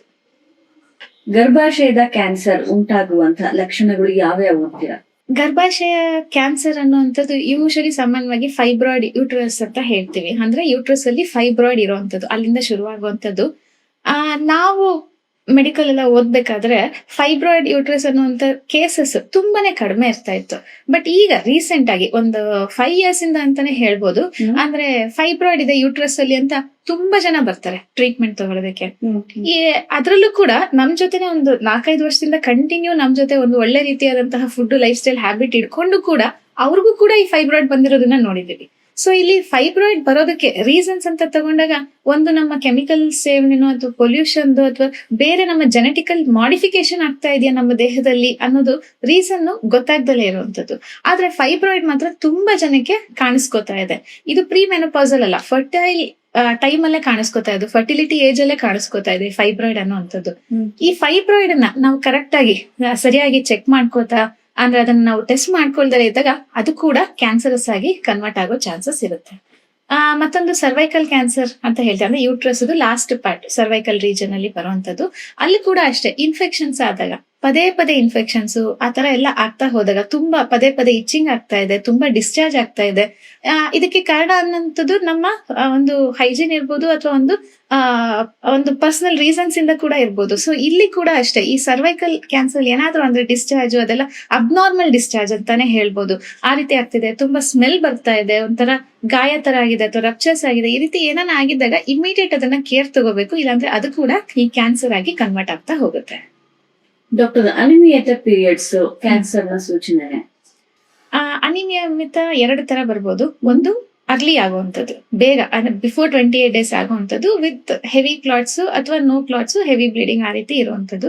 ಇನ್ನೊಂದು ಡಿಲೇ ಆಗಿ ಬರುವಂತದ್ದು. ಎರಡೂ ಕೂಡ ಮುಂದಕ್ಕೆ ಹೋಗ್ತಾ ಅವ್ರಿಗೆ ಯೂಟ್ರಸ್ ತೊಂದರೆಯಿಂದ ಬಂದು ಅವ್ರಿಗೆ ಫೈಬ್ರಾಯ್ಡ್ ಅಥವಾ ಕ್ಯಾನ್ಸರ್ ಆಗೋ ಚಾನ್ಸಸ್ ಇರುತ್ತೆ. ಸೊ ಎರಡನ್ನೂ ಸರಿ ಮಾಡ್ಕೊಳ್ಳೋದು ತುಂಬಾನೇ ಮುಖ್ಯ. 28 to 35 ಡೇಸ್ ಸೈಕಲ್, ಅದರಲ್ಲಿ ನಿಮ್ಗೆ 3 to 7 ಡೇಸ್ ನಿಮ್ಗೆ ಒಂದು ಬ್ಲೀಡಿಂಗ್ ಆಗ್ತಿದೆ ಅಂದ್ರೆ ತೊಂದರೆ ಇಲ್ಲ, ಅದು ಕ್ಲಾಟ್ಸ್ ಇರಬಾರ್ದು. 1 or 2 clots okay, heavy clots ಇರಬಾರ್ದು. ಇದಕ್ಕೂ ಕಡಿಮೆ ಆಗ್ತಿದೆ ಅಥವಾ ಜಾಸ್ತಿ ಆಗ್ತಿದೆ ಯಾವುದೇ ಇದ್ರೂ ಕೂಡ ನೀವು ಅದನ್ನ ಇಮಿಡಿಯೇಟ್ ಸರಿ ಮಾಡ್ಕೋಬೇಕು. ಅದರಲ್ಲೂ ಕೂಡ ಇವಾಗಂತೂ ಮೆನಾರ್ಕಿ 8 to 10 ಇಯರ್ಸ್ ಅಲ್ಲಿ ಅಟೆಂಡ್ ಆಗ್ತಿದ್ದಾರೆ ಹೆಣ್ಮಕ್ಳು. ಮುಂಚೆ ಎಲ್ಲ ಇದ್ದಿದ್ದು 13-16 ಇಯರ್ಸ್ ಎಲ್ಲ ಈಗ 8 to 10 ಇಯರ್ಸ್ ಬಂದಿದೆ. ಸೊ ಹಾಗಾಗಿ ಈ ರೀತಿ ತೊಂದರೆ ಇದ್ದಾಗ ಅವರಲ್ಲಿ ಇನ್ನೂ ಬೇಗ ಎಫೆಕ್ಟ್ ಆಗುತ್ತೆ. ಪ್ರೋಸ್ಟೇಟ್ ಕ್ಯಾನ್ಸರ್ ಯಾವ ವಯಸ್ಸಿನ ನಂತರ ಹೆಚ್ಚಾಗಿ ಕಾಣಿಸುತ್ತದೆ? ಪ್ರೋಸ್ಟೇಟ್ ಎನ್ಲಾರ್ಜ್ಮೆಂಟ್ ಅನ್ನುವಂಥದ್ದು ಪುರುಷರಲ್ಲಿ ಅರೌಂಡ್ 55-60 ಇಯರ್ಸ್ ದಾಟ್ತಾ ಇದ್ದಂಗೆ ಅವ್ರಿಗೆ ಅಂದ್ರೆ ಶುರುವಾಗುತ್ತೆ. ಅದು ಕಾಮನ್. ಪ್ರೋಸ್ಟೇಟ್ ಎನ್ಲಾರ್ಜ್ಮೆಂಟ್ ತುಂಬಾನೇ ಕಾಮನ್. ಇದಕ್ಕೆ ಅಂದ್ರೆ ಹೆದರ್ಕೋಬೇಕು ಅನ್ನೋದಿಲ್ಲ. ಅದೇನಾಗುತ್ತೆ, ಯೂರಿನ್ ಅನ್ಕಂಟ್ರೋಲ್ಡ್ ಆಗುತ್ತೆ, ಯೂರಿನ್ ಕಂಪ್ಲೀಟ್ ಅಂತ ಅನ್ಸಲ್ಲ, ಹೋಗಿ ಬಂದ್ಮೇಲೂ ಇನ್ನ ಡ್ರಾಪ್ ಹೋಗ್ತಾ ಹೋಗುವಂಥದ್ದು ಈ ರೀತಿ ಆಗುತ್ತೆ. ಸೊ ಪ್ರೋಸ್ಟೇಟ್ ಎನ್ಲಾರ್ಜ್ಮೆಂಟ್ ಕಾಮನ್, ಆದ್ರೆ ಅದನ್ನ ಹಾಗೆ ಬಿಡೋದು ಒಳ್ಳೇದಲ್ಲ. ಸೊ ಪ್ರೋಸ್ಟೇಟ್ ಎನ್ಲಾರ್ಜ್ಮೆಂಟ್ ಆಗ್ತಿದೆ ಅಂದ ಹಾಗೆ ಇನಿಷಿಯಲ್ ಸ್ಟೇಜಸ್ ಅಲ್ಲೇನೆ ಅದಕ್ಕೆ ಮೆಡಿಸಿನ್ಸ್ ಇಂದ ಅದನ್ನ ಸರಿ ಮಾಡ್ಕೋಬೇಕು. ಇಲ್ಲ ಅಂದ್ರೆ ಇದು ಕೂಡ ಒಂದು abnormal growth. So prostate normal ಆಗಿರೋದು ಸೆಲ್ಸ್ ಇನ್ಕ್ರೀಸ್ ಆಗಿ ಎನ್ಲಾರ್ಜ್ ಆಗ್ತಾ ಇರೋವಂಥದ್ದು. ಸೊ ಇದನ್ನ ನಾವು ಸರಿ ಮಾಡ್ಕೊಂಡಿಲ್ಲ ಅಂದಾಗ ಅದರ ನೆಕ್ಸ್ಟ್ ಸ್ಟೇಜ್ ಮತ್ತಷ್ಟು ಎನ್ಲಾರ್ಜ್ ಆಗ್ತಾ ಆಗ್ತಾ ಅದು ಕ್ಯಾನ್ಸರ್ಗೆ ಕನ್ವರ್ಟ್ ಆಗ್ತಾ ಹೋಗುತ್ತೆ.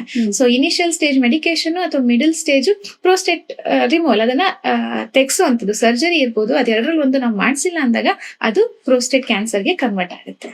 ಮೂತ್ರದ ಸಮಸ್ಯೆಗಳು ಕ್ಯಾನ್ಸರ್ನ ಸೂಚನೆಯಾಗಿರಬಹುದೇ? ಮೂತ್ರದ ಸಮಸ್ಯೆಯಿಂದ ಕ್ಯಾನ್ಸರ್ ಅಂತ ಹೇಳಕ್ಕಾಗಲ್ಲ, ಆದ್ರೆ ಮೂತ್ರದ ಸಮಸ್ಯೆಯಿಂದ ಅದನ್ನ ಸರಿ ಮಾಡ್ಕೊಂಡಿಲ್ಲ ಅಂದ್ರೆ ಒನ್ ಬೈ ಒನ್ ಕ್ಯಾನ್ಸರ್ ಹೋಗೋ ಚಾನ್ಸಸ್ ಇದೆ.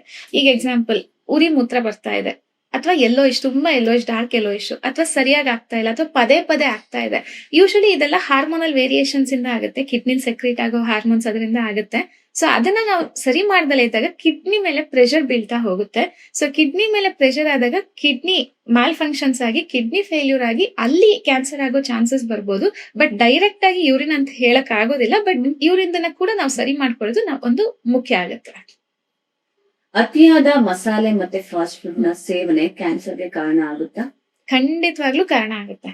ಆಸಿಡಿಕ್ ಫುಡ್ಸ್ ಅಲ್ಲಿ ಬರೋಂಥದ್ದು ಈ ಫಾಸ್ಟ್ ಫುಡ್ಸ್, ಮಸಾಲೆ ಫುಡ್ಸ್ ಎಲ್ಲ. ಈ ಫಾಸ್ಟ್ ಫುಡ್ ಜಾಯಿಂಟ್ ಹೋದಾಗ ಗಮನಿಸಿ, ಒಂದು ಫಾಸ್ಟ್ ಫುಡ್ ಅಲ್ಲಿ ಒಂದು ಫ್ರೈಡ್ ಐಟಮ್ ಇದ್ದಾಗ ನಿಮ್ಗೆ ಅದ್ರ ಜೊತೆ ಒಂದು ಡ್ರಿಂಕ್ ಇರುತ್ತೆ, ಸಾಫ್ಟ್ ಡ್ರಿಂಕ್ ಲೈಕ್ ಕೋಕ್ ಇರ್ಬೋದು, ಪೆಪ್ಸಿ ಇರ್ಬೋದು, ಆ ರೀತಿ ಯಾವ್ದಾನ ಒಂದು ಡ್ರಿಂಕ್ ಇರುತ್ತೆ, ಒಂದು ಆಯಿಲ್ ಫ್ರೈಡ್ ಇರುತ್ತೆ. ಯೂಶಲಿ ಫಾಸ್ಟ್ ಫುಡ್ ಇದೇ ಥಿಯರಿನಲ್ಲಿ ಹೋಗುವಂಥದ್ದು. ಬಿಕಾಸ್ ಇದು ಮೂರು ಕಾಂಬಿನೇಷನ್ ಅಲ್ಲಿ ನಮ್ಮ ನಾಲಿಗೆಗೆ ಅಡಿಕ್ಷನ್ ಕ್ರಿಯೇಟ್ ಆಗ್ತಾ ಹೋಗುತ್ತೆ. ಆ ಸ್ವೀಟು, ಸೋಡಾ ಮತ್ತೆ ಡೀಪ್ ಫ್ರೈಡ್ ಇರುವಂತ ಕಾಂಬಿನೇಷನ್ ಅಲ್ಲಿ.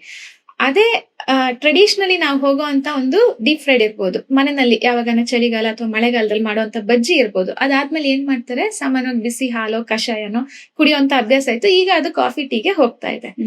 ಕಾಫಿ ಟೀನು ಆಸಿಡಿಕ್ ಆದ್ರೂ, ಬಜ್ಜಿನೂ ಆಸಿಡಿಕ್ ಆದ್ರೂ, ಎಲ್ಲೋ ಒಂದ್ ಕಡೆ ಅದು ಬಿಸಿ ನಾವು ಸೇವನೆಯಿಂದ ಅದು ಒಂದ್ ಸ್ವಲ್ಪ ಆದ್ರೂ ತೆಗಿಬಹುದು, ಕ್ಲಿಯರ್ ಮಾಡ್ಬೋದು. ಬಟ್ ಈ ರೀತಿ ಫಾಸ್ಟ್ ಫುಡ್ ಜಾಯಿಂಟ್ ಅಲ್ಲಿ ಇರುವಂತಹ ಈ ಕಾಂಬಿನೇಷನ್ ಅಲ್ಲಿ ನಮ್ಗೆ ಕ್ಯಾನ್ಸರಸ್ ಸೆಲ್ಸ್ ಕೂತ್ಕೋತಾ ಹೋಗುತ್ತೆ.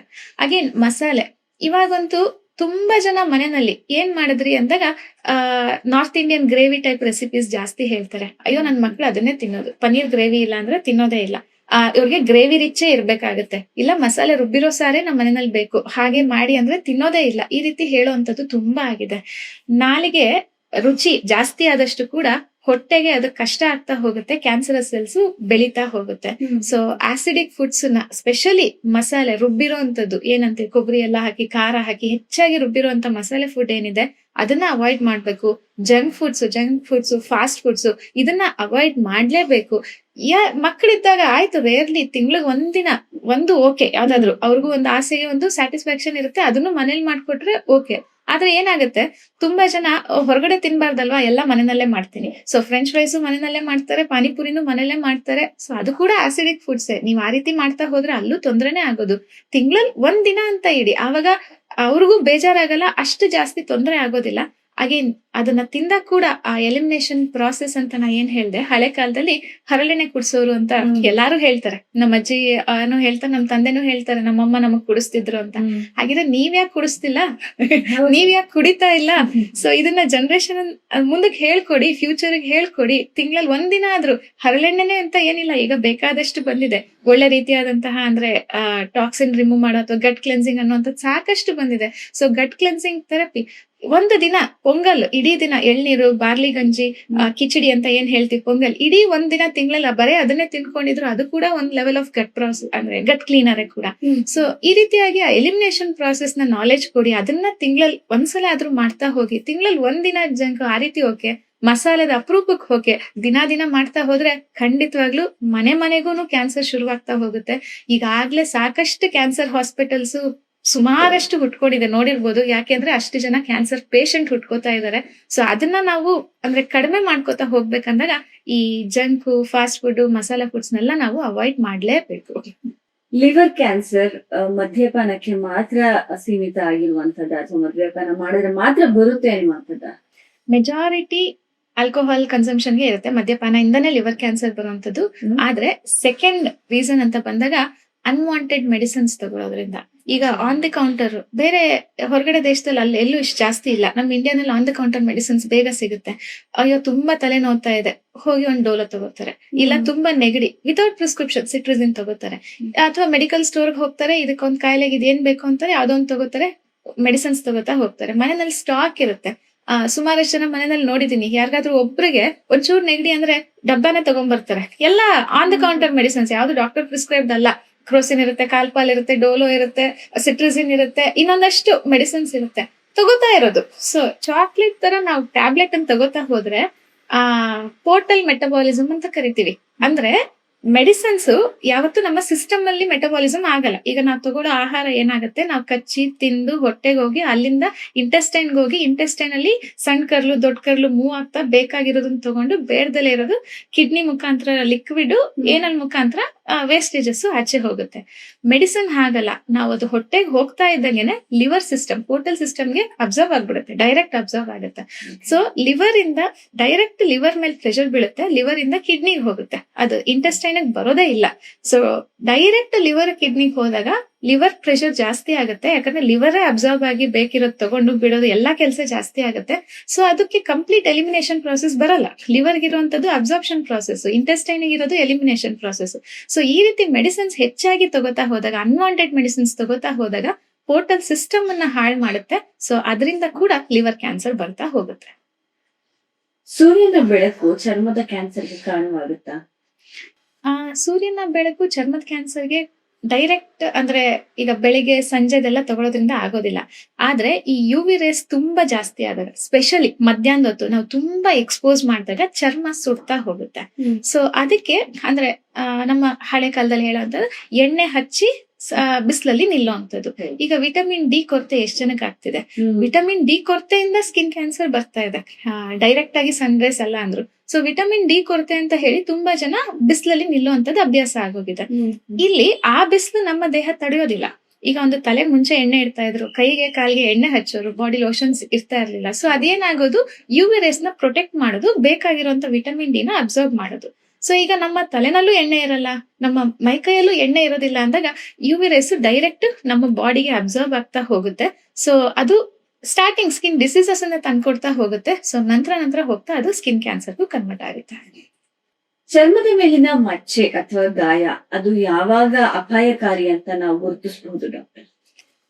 ಅದೊಂದು ಇದೆ, ಅಂದ್ರೆ ಒಂದು ಚರ್ಮದ ಮೇಲಿರೋ ಮಚ್ಚೆ ಬ್ಲಾಕ್ ಇರೋಂಥದ್ದು ರೆಡ್ ಕನ್ವರ್ಟ್ ಆಗ್ತಾ ಇದೆ ಅಂದ್ರೆ ಅದು ಒಳಗಡೆ ಕ್ಯಾನ್ಸರ್ ಸೆಲ್ಸ್ ಜಾಸ್ತಿ ಆಗಿ ಕ್ಯಾನ್ಸರ್ ಬರ್ತಿದೆ ಅನ್ನುವಂಥದ್ದು. ಅದು ನಿಜ, ಆದ್ರೆ ಅದು ಎಲ್ಲಾ ಟೈಮಲ್ಲೂ ಅದು ವರ್ಕ್ ಆಗಲ್ಲ. ಬಿಕಾಸ್ ನಮ್ಮ ಬಾಡಿ ಯಾವ ಪಾರ್ಟ್ ಅಲ್ಲಿ ಮಚ್ಚೆ ಇರುತ್ತೆ, ನಮ್ಗೆ ಯಾವ ಪಾರ್ಟ್ ಅಲ್ಲಿ ಕ್ಯಾನ್ಸರ್ ಬಂದಿರುತ್ತೆ ಅದ್ರ ಮೇಲೆ ಡಿಪೆಂಡ್ ಆಗ್ತಾ ಹೋಗುತ್ತೆ. ಆದ್ರೆ ಒಂದು ಗಾಯ, ನಿಮ್ಗೊಂದು ಗಾಯ ವಾಸಿ ಆಗ್ತಿಲ್ಲ ಅಂದ್ರೆ ಅದು ಕ್ಯಾನ್ಸರ್ ಮುನ್ಸೂಚನೆ ಇರುತ್ತೆ. ಅದನ್ನ ತುಂಬಾನೇ ಕೇರ್ ತಗೋಬೇಕು. ಸ್ಪೆಷಲಿ ಸರ್ವೈಕಲ್ ಕ್ಯಾನ್ಸರ್ ಇರ್ಬೋದು, ಬ್ರೆಸ್ಟ್ ಕ್ಯಾನ್ಸರ್ ಇರ್ಬೋದು. ಇಲ್ಲಿ ಒಂದು ಗಾಯ ತರ ಶುರು ಆಗ್ಬಿಟ್ರೆ ಅದು ಪೂರ್ತಿಯಾಗಿ ಅಂದ್ರೆ ಬ್ಲಿಸ್ಟರ್ಸ್ ಆಗಿ ದೊಡ್ಡ ಗಾಯ ಆಗಿ ಅದು ಕ್ಯಾನ್ಸರ್, ಇನ್ಕ್ಲೂಡಿಂಗ್ ನಾಲ್ಗೆದು ಕೂಡ ಅಷ್ಟೇನೆ. ಸೊ ಆ ಗಾಯ ಅನ್ನೋದು ಶುರುವಾಗಿ ವಾಸಿ ಆಗಿಲ್ಲ ಅಂದ್ರೆ ಅದು ಕ್ಯಾನ್ಸರ್ ಆಗಿರೋ ಚಾನ್ಸಸ್ ಜಾಸ್ತಿನೇ. ಎಲುಬು ಕ್ಯಾನ್ಸರ್ ನ ಲಕ್ಷಣ ಹೇಗಿರುತ್ತೆ? ಸಾಮಾನ್ಯವಾಗಿ ನೋವಿನ ಸಮಸ್ಯೆಗಳಿಗಿಂತ ವಿಭಿನ್ನ ಅಂತ ಹೇಳ್ತಾರೆ. ಹೌದು. ಅದರ ಬಗ್ಗೆ ಮೂಳೆ ಎಲುಬು ಕ್ಯಾನ್ಸರ್ ಇದೆಯಲ್ಲ, ಅಂದ್ರೆ ಹೈಯೆಸ್ಟ್ ಪೇನ್ ಆ ಕ್ಯಾನ್ಸರ್ ಅಲ್ಲೇ ಇರುವಂತದ್ದು. ಅದರ ಒಂದು ಬೋನ್ ಕ್ಯಾನ್ಸರ್ ಬಂತು ಅಂತಂದ್ರೆ ಅವರು ಸಿವಿಯರ್ ಪೇನ್ ಅನುಭವಿಸ್ತಿರ್ತಾರೆ. ಆದ್ರೆ ಗೊತ್ತೂ ಆಗಲ್ಲ, ಹೇಳ್ಕೊಳಕ್ಕೂ ಆಗಲ್ಲ. ಯಾಕಂದ್ರೆ ಬೋನ್ ಒಳಗಡೆ ಹಾಕಿ ಬೋನ್ ಅನ್ನ ಹಿಂಡದಂಗ ಆಗ್ತಾ ಇರುತ್ತೆ. ಅದೊಂದು ಗಟ್ಟಿಯಾಗಿರುವಂತದ್ದು. ಅದನ್ನ ಹಿಂಡಿದಾಗ ನಮ್ಗೆ ಹೇಗ್ ಬರ್ಬೋದು ಆ ರೀತಿ ನೋವು ಬರ್ತಾ ಹೋಗುವಂತದ್ದು. ಸೊ ಸಾಮಾನ್ಯವಾಗಿ ಬೋನ್ ಕ್ಯಾನ್ಸರ್ ಅಂದಾಗ ಅದು ಕೂಡ ಅಷ್ಟೇ ಡಿಟೆಕ್ಟ್ ಆಗೋದು ಬೇರೆ ಕ್ಯಾನ್ಸರ್ ತರನೇ ತುಂಬಾ ನಿಧಾನ. ಎಲ್ಲೋ ಒಂದ್ ಕಡೆ ಜಾಯಿಂಟ್ ನೋವಿರುತ್ತೆ, ಅಥವಾ ಕೂತ್ಕೊಳ್ಳೋದ್ ಕಷ್ಟ, ಎದೊಳೋದ್ ಕಷ್ಟ, ಬಗ್ಗೋದ್ ಕಷ್ಟ. ಈ ರೀತಿ ಜಾಯಿಂಟ್ ಪೇನ್ ಇದ್ದಾಗ ಏನ್ ಅನ್ಕೋತೀವಿ, ಆರ್ಥ್ರೈಟಿಸ್ ಅನ್ಕೊಂಡ್ಬಿಡ್ತೀವಿ. ಸಾಮಾನ್ಯವಾಗಿ ಆರ್ಥ್ರೈಟಿಸ್ ಅನ್ಕೊಂಡು ಅದಕ್ಕೆ ಒಂದಷ್ಟು ಟ್ರೀಟ್ಮೆಂಟ್ ಆ ರೀತಿ ಹೋಗ್ಬಿಡುತ್ತೆ. ಸೊ ಇಲ್ಲಿ ಆರ್ಥ್ರೈಟಿಸ್ ಅಲ್ಲ, ಸ್ಪೆಷಲಿ ಮಲಗಿ ಎದ್ದಾಗ ತುಂಬಾ ನೋವಿರುತ್ತೆ, ಆರ್ಥರೈಟಿಸ್ ಎಲ್ಲ ಮಲಗೆದ್ದಾಗ ಒಂದ್ ಸ್ವಲ್ಪ ರಿಲ್ಯಾಕ್ಸ್ ಆಗ್ಬೇಕಾಗಿರುವಂತದ್ದು. ಸೊ ಮಲಗೆದ್ದಾಗೂ ಜಾಸ್ತಿ ನೋವಿದೆ ಅಂದ್ರೆ ಅಂದ್ರೆ ತಡಿಯಕ್ ಆಗ್ತಾ ಇಲ್ಲ, ಈ ರೀತಿ ಎಲ್ಲ ಆದಾಗ ಅದನ್ನ ನಾವು ಟೆಸ್ಟ್ ಮಾಡಿಸಿದಾಗ ಅದು ಮೂಳೆ ಕ್ಯಾನ್ಸರ್ ಆಗಿ ಕನ್ವರ್ಟ್ ಆಗಿರೋ ಚಾನ್ಸಸ್ ಜಾಸ್ತಿ ಇರುತ್ತೆ. ತುಂಬಾನೇ ಅಂದ್ರೆ ಹೈಯೆಸ್ಟ್ ಪೇನ್ ಇರುವಂತದ್ದು ಈ ಬೋನ್ ಕ್ಯಾನ್ಸರ್ ಅಲ್ಲೇನೆ. ಯುವಕರಲ್ಲಿ ಹೆಚ್ಚಾಗ್ತಾ ಇರುವಂತ ಎಲುಬು ಕ್ಯಾನ್ಸರ್ಗೆ ಏನ್ ಕಾರಣ ಅಂತೀರಾ ಡಾಕ್ಟರ್? ಆ ನಮ್ಮಲ್ಲಿ ಆಯುರ್ವೇದದಲ್ಲಿ ವಾತ ಪಿತ್ತ ಕಫ ಅಂತ ಕೇಳಿರ್ಬೋದು, ಜನರಲ್ ಆಗಿ ಕೇಳಿರ್ತೀರಾ. ಕಫ ಜಾಸ್ತಿ ಆಗಿದೆ, ಇವ್ರಿಗೆ ಪಿತ್ತ ಜಾಸ್ತಿ ಆಗಿದೆ ಅಂತ ಕೇಳಿರ್ತೀರಾ. ವಾತ ಜಾಸ್ತಿ ಆಗಿದೆ ಅನ್ನೋದನ್ನ ತುಂಬಾ ಕಡಿಮೆ ಆಡ್ ಮಾತಲ್ಲಿ ಯೂಸ್ ಮಾಡೋದು ತುಂಬಾನೇ ಕಡಿಮೆ. ಸೊ ಈ ವಾಯು ಅಂಶ ಅನ್ನುವಂಥದ್ದು ದೇಹದಲ್ಲಿ ಹೆಚ್ಚಾದಾಗ ಅದು ಡೈರೆಕ್ಟ್ ಬೋನ್ ಮೇಲೆ ಎಫೆಕ್ಟ್ ಆಗುತ್ತೆ. ಇದಕ್ಕೆ ಕಾರಣ ನಾವು ತಗೊಳ್ಳೋಂತ ಫುಡ್ಸ್ ತುಂಬಾ ಡ್ರೈ ಫುಡ್ಸ್. ಡಯಟ್ ಅನ್ನೋ ಹೆಸರಲ್ಲಿ ಅತಿ ಹೆಚ್ಚಾಗಿ ಮಿಲೆಟ್ ಸೇವನೆ ಅಥವಾ ಓಟ್ ಸೇವನೆ, ಕಿನೋವಾ ಸೇವನೆ ಈ ರೀತಿ ಮಾಡ್ತಾ ಹೋಗುವಂಥದ್ದು. ಇನ್ನೊಂದು ಅತಿಯಾದ ಫಿಸಿಕಲ್ ಆಕ್ಟಿವಿಟಿ. ಏನ್ ಹೇಳ್ತೀವಿ ಅಂದ್ರೆ ನಮ್ಮ ದೇಹಕ್ಕೆ ಈಗ ನಮ್ಗೆ ಇನ್ನೊಂಚೂರು ಸುಸ್ತಾಯ್ತು ಅಂದಾಗ ನಾವು ಆ ಫಿಸಿಕಲ್ ಆಕ್ಟಿವಿಟಿನ ನಿಲ್ಲಿಸ್ಬೇಕು, ಅದನ್ನ ಇನ್ಕ್ರೀಸ್ ಮಾಡ್ತಾ ಹೋಗ್ಬೇಕು. ಸುಸ್ತು ಆಗೋ ಕೆಪಾಸಿಟಿನ ಇನ್ಕ್ರೀಸ್ ಮಾಡ್ಕೊತಾ ಹೋಗ್ಬೇಕು ಹೊರತು ಒಂದೇ ಸಲ ಹೈ ಮಾಡುವಂತದಲ್ಲ. Maximum 1 to 2 hours physical activity. ಅದಕ್ಕೂ ಹೆಚ್ಚಾಗಿ ಫಿಸಿಕಲ್ ಆಕ್ಟಿವಿಟಿ ಮಾಡ್ತಾ ಹೋದಾಗ, ಸ್ಪೆಷಲಿ ಜಾಯಿಂಟ್ಸ್ ಮೇಲೆ, ಮೂಳೆ ಮೇಲೆ ಪ್ರೆಷರ್ ಕೊಡುವಂತ ಆಕ್ಟಿವಿಟೀಸ್ ನ ಅತಿ ಹೆಚ್ಚಾಗಿ ಮಾಡ್ತಾ ಹೋದಾಗ, ಅದರ ಜೊತೆ ಸರಿಯಾಗಿ ನ್ಯೂಟ್ರಿಷನ್, ಮೂಳೆಗೆ ಬೇಕಾಗಿರುವಂತ ನ್ಯೂಟ್ರಿಷನ್ ಫುಡ್ಸ್ ಇಲ್ದಲೆ, ಕ್ಯಾಲ್ಸಿಯಂ ಅಂತೀವಿ. ಈಗ ನೀವು ಮೂಳೆ ಅಂದ ತಕ್ಷಣ ಪ್ರೋಟೀನು ಕ್ಯಾಲ್ಸಿಯಂ ಅನ್ನೋದು ಕಾಮನ್ ಆಗಿ ಬಂದ್ಬಿಡುತ್ತೆ. ಕ್ಯಾಲ್ಸಿಯಂದು ಸಪ್ಲಿಮೆಂಟ್ ತಗೋತಾರೆ, ಅದರಲ್ಲಿ ಅಬ್ಸಾರ್ಪ್ಷನ್ ಆಗ್ತಿರೋದಿಲ್ಲ ಆ ಮೆಡಿಸನ್. ಹೈ ಪ್ರೋಟೀನ್ ತಗೋತಾ ಇರ್ತಾರೆ, ಹೈ ಪ್ರೋಟೀನು ಈ ವಾತ ಅಂತೀವಿ ಅದನ್ನ ಇನ್ಕ್ರೀಸ್ ಮಾಡ್ತಾ ಹೋಗುತ್ತೆ. ಸೊ ಈಗ ವೇ ಪ್ರೋಟೀನ್ ತಗೊಳ್ಳೋಂಥದ್ದು ಅಥವಾ ತುಂಬಾ ಈಗ ಮೊಟ್ಟೆ ಇರ್ಬೋದು, ಚಿಕನ್ ಬ್ರೆಸ್ಟ್ ನ ಅತಿಯಾಗಿ ತಿನ್ನುವಂಥದ್ದು, ಈ ರೀತಿ ಎಲ್ಲ ಮಾಡ್ತಾ ಹೋದಾಗ ಅತಿ ಹೆಚ್ಚಾದ ಪ್ರೋಟೀನ್ ಕೂಡ ದೇಹದಲ್ಲಿ ಅಬ್ಸರ್ವ್ ಆಗೋದಿಲ್ಲ. ಅದು ಕೂಡ ನಮ್ಗೆ ಬ್ಲಡ್ ಸ್ಟ್ರೀಮ್ ಟು ಮೂಳೆ ಮೇಲೆ ಹೋಗಿ ಸೆಟಲ್ ಆಗ್ತಾ ಹೋಗುತ್ತೆ. ಸೊ ಜೊತೆಗೆ ಮೂಳೆ ಒಳಗಡೆ ಇರುವಂತ ಬೋನ್ ಮ್ಯಾರೋ ಏನು ನಮ್ಮ ಬ್ಲಡ್ ಸೆಲ್ಸ್ ನ ಕ್ರಿಯೇಟ್ ಮಾಡ್ಬೇಕು, ಅಲ್ಲಿ ಕೂಡ ಡ್ಯಾಮೇಜ್ ಮಾಡ್ತಾ ಹೋಗುತ್ತೆ. ಸೊ ಈ ಅತಿಯಾದ ಆಕ್ಟಿವಿಟಿಗಳು, ಅತಿಯಾದ ಡಯಟ್ ಅಂದ್ರೆ ನ್ಯೂಟ್ರಿಷನ್ ಇಲ್ದಲೇ ಇರುವಂತ ಆಹಾರ ಅಥವಾ ಅಬ್ಸಾರ್ಪ್ಷನ್ ಇಲ್ದಲೇ ಇರುವಂತದ್ದು, ಇದೆಲ್ಲನೂ ಕೂಡ ಈ ಮೂಳೆ ಕ್ಯಾನ್ಸರ್ಗೆ ಕಾರಣ ಆಗ್ತಾ ಹೋಗುತ್ತೆ. ಡಾಕ್ಟರ್, ಈಗ ಯಾವ ಯಾವ ಆಹಾರಗಳು ಕ್ಯಾನ್ಸರ್ ಅನ್ನ ಹೆಚ್ಚು ಮಾಡುತ್ತೆ ಅಂತೀರಾ? ಮೊದಲನೇದಾಗಿ ಆಹಾರದಲ್ಲಿ ಅಂತ ಪ್ರಿಸರ್ವೇಟಿವ್ಸ್ ಇರುವಂತದ್ದು, ಯಾವುದೇ ಒಂದು ಪ್ರಿಸರ್ವೇಟಿವ್ ಇರುವಂತದ್ದು ಕೂಡ ಜಾಸ್ತಿ ಮಾಡುತ್ತೆ. ನೀವ್ ಅದು ಏನೇ ತಗೊಳ್ಳಿ, ಒಂದು ಪ್ಯಾಕ್ ಆಗಿದೆ ಅಂದಾಗ ಅದರಲ್ಲಿ ಪ್ರಿಸರ್ವೇಟಿವ್ ಬಂದೇ ಬರುತ್ತೆ. ಮಿನಿಮಮ್ ಇದ್ರೂ ಕೂಡ ನಾವು ಎಷ್ಟು ತಿಂತಾ ಇದೀವಿ ಆ ರೀತಿ ಪ್ರಿಸರ್ವೇಟಿವ್ ಇರುವಂತ ಫುಡ್ ಅದ್ರ ಮೇಲೆ ಹೋಗುತ್ತೆ. ಸೊ ಹಾಗಾಗಿ ನಮ್ಮ ದೇಹಕ್ಕೆ 1% ಎಕ್ಸಾಂಪಲ್ ದಿನಕ್ಕೆ ಒಂದು 15% ಗಿಂತ ಹೆಚ್ಚಾಗಿ ಆ ಪ್ರಿಸರ್ವೇಟಿವ್ ಅಂಶ ನಮ್ಮ ದೇಹಕ್ಕೆ ಹೋದಾಗ ಅಲ್ಲಿ ಕಾರಣ ಆಗ್ತಾ ಹೋಗುತ್ತೆ. ಪ್ರಿಸರ್ವೇಟಿವ್ ಅಂಶ ಅಂದಾಗ ಒಂದು ನೆನಪಾಗೋದು, ನಮ್ಮ ಮನೆಯಲ್ಲೇ ಒಂದು ಬ್ರಾಂಡೆಡ್ ಒಂದು ಮಿಕ್ಸ್ಚರ್ ಪ್ಯಾಕೆಟ್ ಒಂದ್ಸಲ ತಂದಿದ್ದಾಗ ಅದರಲ್ಲಿ ಒಂದು ಜಿರಳೆ ಸತ್ತಿರೋದೊಂದು ಕಾಣಿಸ್ತು. ಅದನ್ನ ಎಲ್ಲಿ ತಂದಿತ್ತೋ ಅಂಗಡಿಗೆ ವಾಪಸ್ ಮಾಡಿದ್ವಿ. ಜಸ್ಟ್ ಒಂದು ಅವ್ರಿಗೆ ಆ ಕಂಪನಿಗೆ ಮೇಲ್ ಮಾಡಿದ್ವಿ, ಈ ರೀತಿ ಆಗ್ತಿದೆ, ಪ್ರೊಸೆಸಿಂಗ್ ನೋಡ್ಕೊಳ್ಳಿ, ನಿಮ್ಮ ಕ್ಲೆನ್ಲಿನೆಸ್ ಹೈಜೀನ್ ನೋಡ್ಕೊಳ್ಳಿ ಅಂತ. ಅಲ್ಲಿ ಅಂಗಡಿಗೆ ಕೊಡ್ಬೇಕಾದ್ರೆ ದಾರಿ ಉದ್ದಕ್ಕೂ ಎಲ್ಲ ಪರಿಚಯದವರೇ ಇದ್ರು. ಸೊ ಎಲ್ಲಾರು ಹೇಳ್ತಾ ಇದ್ದಿದ್ದು, ಕನ್ಸ್ಯೂಮರ್ ಕೋರ್ಟ್ ಹೋಗಿ ಕೇಸ್ ಹಾಕಿ ಯಾಕೆ ಬಿಡ್ತೀರಾ ಅಂದ್ರೆ ನಿಮ್ಗೂ ಜಾಸ್ತಿ ಅಮೌಂಟ್ ಬರುತ್ತೆ ಎಲ್ಲ ಹೇಳ್ತಾ ಹೋದ್ರು. ಬಟ್ ಪ್ರಾಕ್ಟಿಕಲಿ ನನಗೆ ಸತ್ಯ ಗೊತ್ತಿತ್ತು, ಏನೇ ಆದ್ರೂ ಕೂಡ ಈ ಕೆಲವೊಂದು ಪರ್ಸೆಂಟ್ ಅಂತ ಬಿಡ್ತಾರೆ. ಆಗತ್ತೆ ಕೆಲವೊಂದ್ಸಲ ಅದು ಪ್ರಾಡಕ್ಟ್ ಮ್ಯಾನುಫ್ಯಾಕ್ಚರಿಂಗ್ ಅಲ್ಲಿ ಕೆಲವೊಂದ್ ಪರ್ಸೆಂಟ್ ಅಷ್ಟು ಈ ತರ ಯಾವ್ದಾದ್ರು ಒಂದು ಬಿದ್ದಾಗ ಅದನ್ನ ಕನ್ಸಿಡರ್ ಮಾಡೋದಿಲ್ಲ, ನೆಗ್ಲೆಕ್ಟ್ ಮಾಡ್ತಾರೆ. ಬಿಕಾಸ್ ಅವ್ರದ್ದು ಬಲ್ಕ್ ಪ್ರೊಡಕ್ಷನ್. ಲೈಕ್ ಈಗ ಅವ್ರೊಂದು 10 kg ಆಗ್ತಿದೆ ಅಂದಾಗ ಎಲ್ಲೋ ಒಂದು 0.1% ಅಷ್ಟು ಏನೋ ವ್ಯತ್ಯಾಸ ಆದಾಗ ಅದನ್ನ ನೆಗ್ಲೆಕ್ಟ್ ಮಾಡ್ತಾರೆ. ಸೊ ಇದೇ ರೀತಿ ಪ್ರಿಸರ್ವೇಟಿವ್ಸ್ ಕೂಡ ಆಗುತ್ತೆ. ಸೊ ಅವ್ರಿಗೆ ಆ ನೆಗ್ಲೆಕ್ಟ್ ಮಾಡಿರೋ ಪ್ರಿಸರ್ವೇಟಿವ್ ಅಂಶ ಒಂದಾದ್ರೆ ಮತ್ತೊಂದು ಈ ಪ್ಲಾಸ್ಟಿಕ್ ಅಂಶ ಇರುವಂತದ್ದು. ತುಂಬಾ ಜನ ಈಗ ಪ್ಲಾಸ್ಟಿಕ್ ಒಳ್ಳೆದಲ್ಲ ಅಂತ ಅಲ್ಯೂಮಿನಿಯಂ ಫಾಯಿಲ್ ಯೂಸ್ ಮಾಡ್ತಿದ್ದಾರೆ. ಅದನ್ನು ಅಷ್ಟೇ ಇನ್ನೊಂದಷ್ಟು ವರ್ಷ ಆದ್ಮೇಲೆ ಅದರಿಂದ ಕೂಡ ಕ್ಯಾನ್ಸರಸ್ ಸೆಲ್ಸ್ ಜನರೇಟ್ ಆಗುತ್ತೆ ಅಂತ ಖಂಡಿತವಾಗ್ಲೂ ಬಂದೇ ಬರುತ್ತೆ. ಸೊ ಹಾಗಾಗಿ ನಮ್ಮ ಹಳೇದೇನಿದೆ, ಗ್ಲಾಸ್ ಇರ್ಬೋದು, ಸ್ಟೀಲ್ ಇರ್ಬೋದು, ಅದನ್ನ ಹೆಚ್ಚಾಗಿ ಉಪಯೋಗಿಸ್ತಾ ಹೋಗಿ, ಈ ಪ್ಲಾಸ್ಟಿಕ್ ಅದೆಲ್ಲ ಮನೇಲಿರುವಂತದನ್ನ ತೆಗಿತಾ ಹೋಗಿ. ಮತ್ತೊಂದು ಪಾತ್ರೆ ಅಂತ ಬಂದಾಗ ಈ ಟೆಫ್ಲಾನ್ ಕೋಟಿಂಗ್ ಅದನ್ನ ಒಂದಾದ್ರೆ, ಈ ಹಿಂಡಾಲಿಯಂ ಅಂತಾರಲ್ಲ, ಸಿಲ್ವರ್ ಪಾತ್ರೆ, ಅಲ್ಯೂಮಿನಿಯಂ ಪಾತ್ರೆ ಅಂತಾರಲ್ಲ, ಅದರಿಂದ ಕೂಡ ಅಷ್ಟೇ. ಅದರಿಂದ ಜಾಸ್ತಿ ಕುಕ್ ಮಾಡಿದಷ್ಟು ಕೂಡ ಅದರಲ್ಲಿ ಬರುವಂತ ಅಂದ್ರೆ ನ್ಯೂಟ್ರಿಷನ್ ಫ್ಯಾಕ್ಟರ್ ನ ಲಾಸ್ ಮಾಡ್ತಾ ಹೋಗುತ್ತೆ. ಅಲ್ಲಿ ರಿಲೀಸ್ ಆಗೋ ಕೆಮಿಕಲ್ಸ್ ಕೂಡ ನಮ್ಮ ದೇಹದಲ್ಲಿ ಟಾಕ್ಸಿನ್ ಆಗಿ ಕೂತ್ಕೊಂಡು ಅದು ಕ್ಯಾನ್ಸರ್ ಆಗಿ ಕನ್ವರ್ಟ್ ಆಗ್ತಾ ಹೋಗುತ್ತೆ.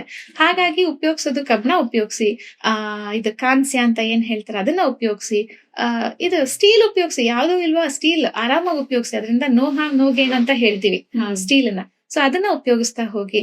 ಜೊತೆಗೆ ಈ ಆಸಿಡ್ ಹೆಚ್ಚಾಗುವಂತದಂದ್ರೆ ನಮ್ಮ HCl ಸೆಕ್ರೀಷನ್ ದೇಹದಲ್ಲಿ ಹೆಚ್ಚಾಗಿ ಪ್ರೊಡ್ಯೂಸ್ ಮಾಡುವಂತ ಆಹಾರಗಳು. ಒಂದು ಇವಾಗ ಎಣ್ಣೆಲ್ ಕರ್ದಿರೋಂಥದ್ದು ಇರ್ಬೋದು, ಮನೆಯಲ್ಲಿ ಎಣ್ಣೆಲ್ ಕರ್ದಿರೋದಾದ್ರೂ ಓಕೆ, ಒಂದ್ಸಲ ನೀವು ಕರೆದ್ಮೇಲೆ ಎಣ್ಣೆನ ಡಿಸ್ಕಾರ್ಡ್ ಮಾಡಿ ಹೊಸದಾಗಿ ತಗೊಳ್ಳಿ, ಏನು ತೊಂದರೆ ಇಲ್ಲ. ಅಷ್ಟು ಮಾತ್ರ ಎಣ್ಣೆ ನಮ್ಮ ದೇಹಕ್ಕೆ ಬೇಕು. ವಾರದಲ್ಲಿ ಒಂದಿನ ಎಣ್ಣೆಲ್ ಕರ್ದಿರೋದ್ ತಿಂದ್ರೆ ಏನು ತೊಂದರೆ ಇಲ್ಲ. ಅದೇ ಹೊರಗಡೆ ಎಣ್ಣೆಲ್ ಕರ್ದಿರೋ ತಿಂದಾಗ ಏನಾಗುತ್ತೆ, ಫ್ಯಾಟಿ ಆಸಿಡ್ಸ್, ಯಾಕಂದ್ರೆ ಅವರು ಮೇಲಿಂದ ಮೇಲೆ ಅದೇ ಎಣ್ಣೆನಲ್ಲೇ ಕರಿತಾ ಹೋಗೋದ್ರಿಂದ ಫ್ರೀ ಫ್ಯಾಟಿ ಆಸಿಡ್ಸ್ ಜಾಸ್ತಿ ಸೆಕ್ರೀಟ್ ಆಗಿರುತ್ತೆ ಆಯಿಲ್ ಅಲ್ಲಿ. ಸೊ ಈ ಫ್ರೀ ಫ್ಯಾಟಿ ಆಸಿಡ್ಸ್ ನಮ್ಮ ದೇಹದಲ್ಲಿ ಕ್ಯಾನ್ಸರ್ ಪ್ರೊಡ್ಯೂಸ್ ಮಾಡ್ತಾ ಹೋಗುತ್ತೆ. ಸೊ ಹೊರಗಡೆ ಎಣ್ಣೆಲ್ ಕರ್ದಿರೋಂಥದನ್ನ ಅವಾಯ್ಡ್ ಮಾಡ್ಕೋತಾ ಹೋಗಿ.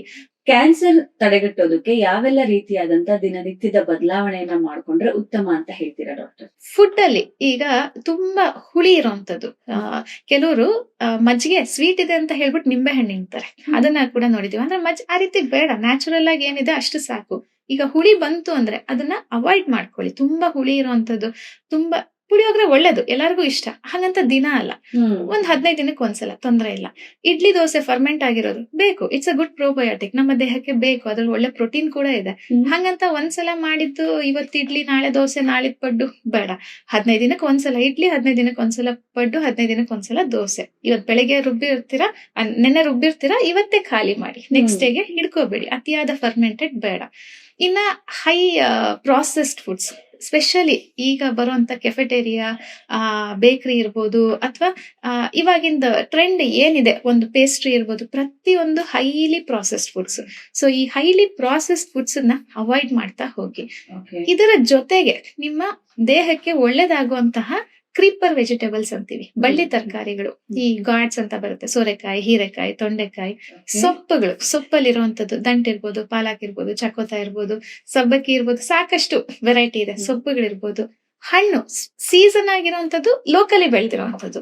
ಎಲ್ಲೋ ಬೆಳೆದಿರೋ ಡ್ರ್ಯಾಗನ್ ಫ್ರೂಟ್ ತಂದು ತಿನ್ನೋದ್ರಿಂದ ನಿಜ ಏನು ಅರ್ಥ ಇಲ್ಲ, ನಮಗೇನು ಅಂದ್ರೆ ಉಪಯೋಗ ಆಗೋದಿಲ್ಲ.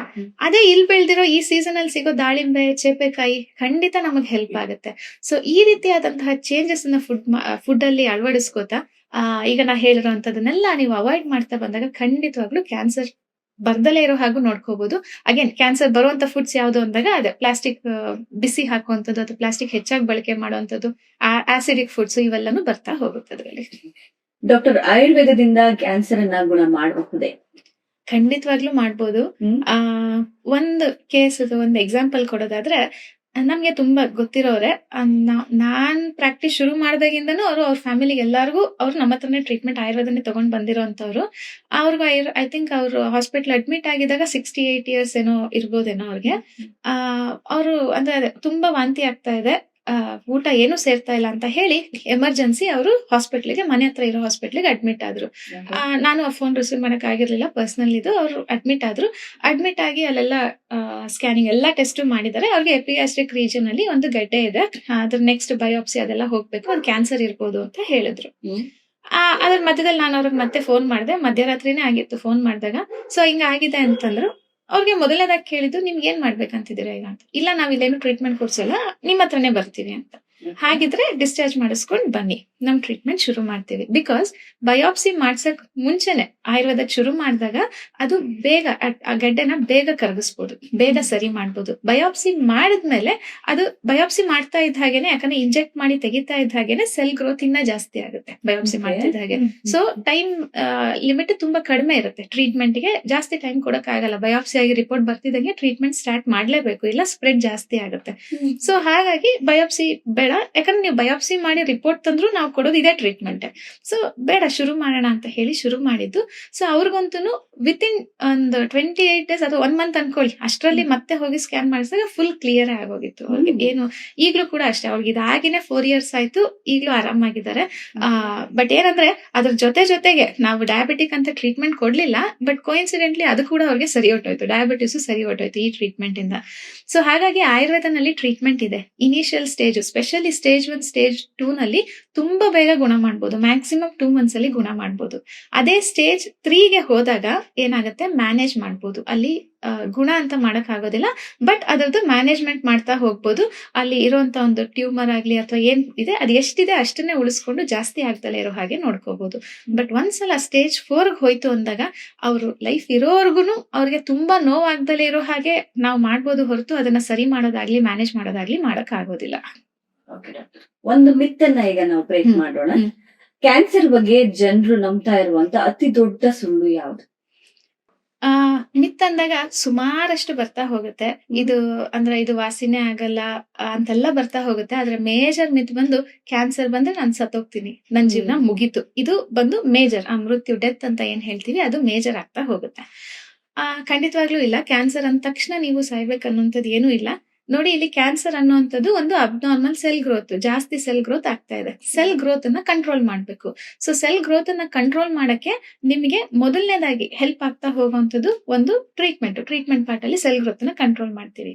ಅದರ ಜೊತೆಗೆ ಅಂದ್ರೆ ಕ್ಯಾನ್ಸರ್ ಬಂದಿದೆ ಅಂತ ಹೇಳಿ ತಿನ್ನೋದ್ ಬಿಡುವಂಥದ್ದು ಅಥವಾ ಅತಿ ಹೆಚ್ಚಾಗಿ ಇನ್ನೇನ್ ಬದುಕಲ್ಲ ಅಂತ ಎಲ್ಲಾ ತಿನ್ನುವಂಥದ್ದು ಆ ರೀತಿ ಮಾಡೋದ್ ಬೇಡ. ಫುಡ್ ಅಲ್ಲೇ ಮೇಜರ್ ಕಂಟ್ರೋಲ್ ಮಾಡ್ಬೇಕು. ಸ್ಪೆಷಲಿ ಸೆಲ್ ಗ್ರೋತ್ ಗೆ ಏನ್ ಬೇಕು ಕಾರ್ಬೋಹೈಡ್ರೇಟ್ ಕಂಟೆಂಟ್ ಅನ್ನ ಆಲ್ಮೋಸ್ಟ್ ಕಟ್ ಡೌನ್ ಮಾಡ್ತೀವಿ. ಸೊ ಆ ರೀತಿಯಾಗಿ ನ್ಯೂಟ್ರಿಷನ್ ಇದನ್ನ ಒಪಿನಿಯನ್ ಜೊತೆಗೆ ನೀವು ಆ ಸೆಲ್ ಗ್ರೋತ್ ಅನ್ನ ಕಂಟ್ರೋಲ್ ಮಾಡ್ತಾ ಹೋಗುವಂಥದ್ದು. ಎರಡನೇದು, ಇಮ್ಯುನಿಟಿ ಲಾಸ್ ಆಗುತ್ತೆ. ಕ್ಯಾನ್ಸರ್ ಅಲ್ಲಿ ಮೇನ್ ಆಗೋದೇ ಇಮ್ಯುನಿಟಿ ಲಾಸ್. ಸೊ ಆವಾಗ ಏನಾಗುತ್ತೆ, ಮೆಂಟಲ್ ಡಿಪ್ರೆಷನ್ ಆಗುತ್ತೆ, ಫಿಸಿಕಲಿ ಏನು ಆಕ್ಟಿವ್ ಆಗಿರುವಂತ ಸಾಧ್ಯತೆ ಆಗೋದಿಲ್ಲ. ಸೊ ಇಮ್ಯುನಿಟಿನ ಇನ್ಕ್ರೀಸ್ ಮಾಡ್ಕೊಳ್ಳಿ. ಯೋಗ ಇರ್ಬೋದು, ಪ್ರಾಣಾಯಾಮ ಇರ್ಬೋದು, ಈ ರೀತಿ ಅಭ್ಯಾಸಗಳಿಂದ ಜೊತೆಗೆ ಒಳ್ಳೆ ಫುಡ್ ಇಂದ ಜೊತೆಗೆ ಇಮ್ಯುನಿಟಿ ಬೂಸ್ಟರ್ಸ್ ಅಂತಾನೆ ಸುಮಾರಷ್ಟು ಬರುತ್ತೆ. ಅದ್ರಲ್ಲೂ ಅಗೇನ್ ಕನ್ಸಲ್ಟ್ ಮಾಡಿ, ಎಲ್ಲಾನು ತಗೋಬೇಡಿ. ಅದನ್ನ ತಗೋತಾ ಹೋದಾಗ ಇಮ್ಯುನಿಟಿ ಇನ್ಕ್ರೀಸ್ ಆಗ್ತಾ ಹೋಗುತ್ತೆ. ಸೊ ಸೆಲ್ ಗ್ರೋತ್ ಅನ್ನ ಕಂಟ್ರೋಲ್ ಮಾಡಿ, ಇಮ್ಯುನಿಟಿ ಇನ್ಕ್ರೀಸ್ ಮಾಡಿ, ನಿಮ್ಮ ಮೈಂಡ್ ಅನ್ನ ನಿಮ್ಮ ಕಂಟ್ರೋಲ್ಗೆ ತಗೊಂಡ್ ಬನ್ನಿ. ಕ್ಯಾನ್ಸರ್ ಕಂಟ್ರೋಲ್ ಮಾಡಿರುತ್ತೆ, ಅದನ್ನ ಬಿಡಿಸಿ ನಿಮ್ಮ ಕಂಟ್ರೋಲ್ ತಗೊಂಡ್ ಬಂದು ಸರಿ ಆಗತ್ತೆ, ಏನು ಆಗಲ್ಲ, ನಾನು ಟ್ರೀಟ್ಮೆಂಟ್ ತಗೋತೀನಿ ಅನ್ನೋ ಒಂದು ಪಾಸಿಟಿವ್ ಇದರಿಂದ ನೀವು ಕರೆಕ್ಟ್ ಆಗಿ ಮಾಡ್ತಾ ಹೋದ ಖಂಡಿತ ಕಂಟ್ರೋಲ್ ಮಾಡ್ಬೋದು ಅದಷ್ಟು. ಸೊ ಈ ರೀತಿಯಾಗಿ ಅಂದ್ರೆ ಸೆಲ್ ಗ್ರೋತ್ ಅನ್ನ ನೀವು ಕಂಟ್ರೋಲ್ ಮಾಡಿ, ಇಮ್ಯುನಿಟಿನ ಹೆಚ್ಚು ಮಾಡಿ, ನೀವು ಕರೆಕ್ಟ್ ಆಗಿರುವಂತ ಟ್ರೀಟ್ಮೆಂಟ್ ತಗೋತಾ ಹೋದಾಗ ಖಂಡಿತ ಸರಿ ಮಾಡ್ಬೋದು. ಇದು ಜೀವ ಹೋಗುವಂತದ್ ಅಲ್ಲ. ಸೊ ಅದನ್ನ ನೀವು ಸರಿ ಮಾಡ್ಕೊಳ್ಳಿ. ತೀರಾ ಗೊತ್ತಾಗ್ದಲೆ ತೀರಾ ಲಾಸ್ಟ್ ಸ್ಟೇಜ್ ಬಂದಾಗ ಆವಾಗ ಅದು ಬೇರೆ. ಆದ್ರೆ ಅದು ಎಲ್ಲನೂ ಕ್ಯಾನ್ಸರ್ ಅಲ್ಲ, ನಿಮಗ್ ಬರೋ ಸಣ್ಣ ಪುಟ್ಟದ್ದು ಎಲ್ಲನೂ ಕ್ಯಾನ್ಸರ್ ಅಲ್ಲ, ಕ್ಯಾನ್ಸರ್ ಬಂದ ತಕ್ಷಣ ಸಾಯೋದಿಲ್ಲ. ಅದನ್ನ ನಿಮ್ಮ ತಲೆಯಿಂದ ತೆಗೀರಿ. ಯಾವ ಹಂತದಲ್ಲಿ ಈ ಕ್ಯಾನ್ಸರ್ ಪೇಷಂಟ್ಗಳು ನಿಮ್ ಹತ್ರ ಬರ್ತಾರೆ? ಆಯುರ್ವೇದ ಅಂದ ತಕ್ಷಣ ಏನಾಗುತ್ತೆ, ಕ್ಯಾನ್ಸರ್ ಪೇಷಂಟ್ಸ್ ನಮ್ಮ ಹತ್ರ ಬರೋದು ತುಂಬಾ ನಿಧಾನ. ನಮ್ಮ ಗುರುಗಳೊಬ್ರು ಇದಾರೆ, ಯಾವಾಗ್ಲೂ ಹೇಳ್ತಿರ್ತಾರೆ, ಆಯುರ್ವೇದ ನಿಧಾನ ಅಲ್ಲ, ಆಯುರ್ವೇದಕ್ಕೆ ಬರೋರು ನಿಧಾನ ಅಂತ. ಅದಂತೂ ಕ್ಯಾನ್ಸರ್ ಅಲ್ಲಿ ತುಂಬಾನೇ ಸತ್ಯ ಬರೋಂಥದ್ದು. ಸೊ ನಾ ಹೇಳ್ದಲ್ಲ, ಈಗ ಬಯೋಪ್ಸಿಗೂ ಮುಂಚೆ ಬರೋಂಥವ್ರು ನಮ್ಮ ಹತ್ರ ಈಗ ಒಂದು ತಿಂಗಳಲ್ಲಿ ಇಬ್ರು ಈ ರೀತಿ ಬಯೋಪ್ಸಿಗೂ ಮುಂಚೆ ಬರೋರಾದ್ರೆ, ಬಯೋಪ್ಸಿ ಎಲ್ಲ ಆಗಿ ಎಲ್ಲಾ ಒಪಿನಿಯನ್ ಆಗಿ ಯಾರು ಏನು ಮಾಡಕ್ ಆಗಲ್ಲ ಅಂದ್ಮೇಲೆ ಬರೋಂಥವ್ರು ಒಂದ್ 5-6 ಜನ ಇದ್ರೆ, ಮಧ್ಯದಲ್ಲಿ ಬರೋಂಥವ್ರು ಅವ್ರು ಇನ್ನೊಂದ್ 5-6 ಜನ ಇರ್ಬೋದು. ಆ ರೀತಿ ಆಗ್ತಾ ಹೋಗುತ್ತೆ.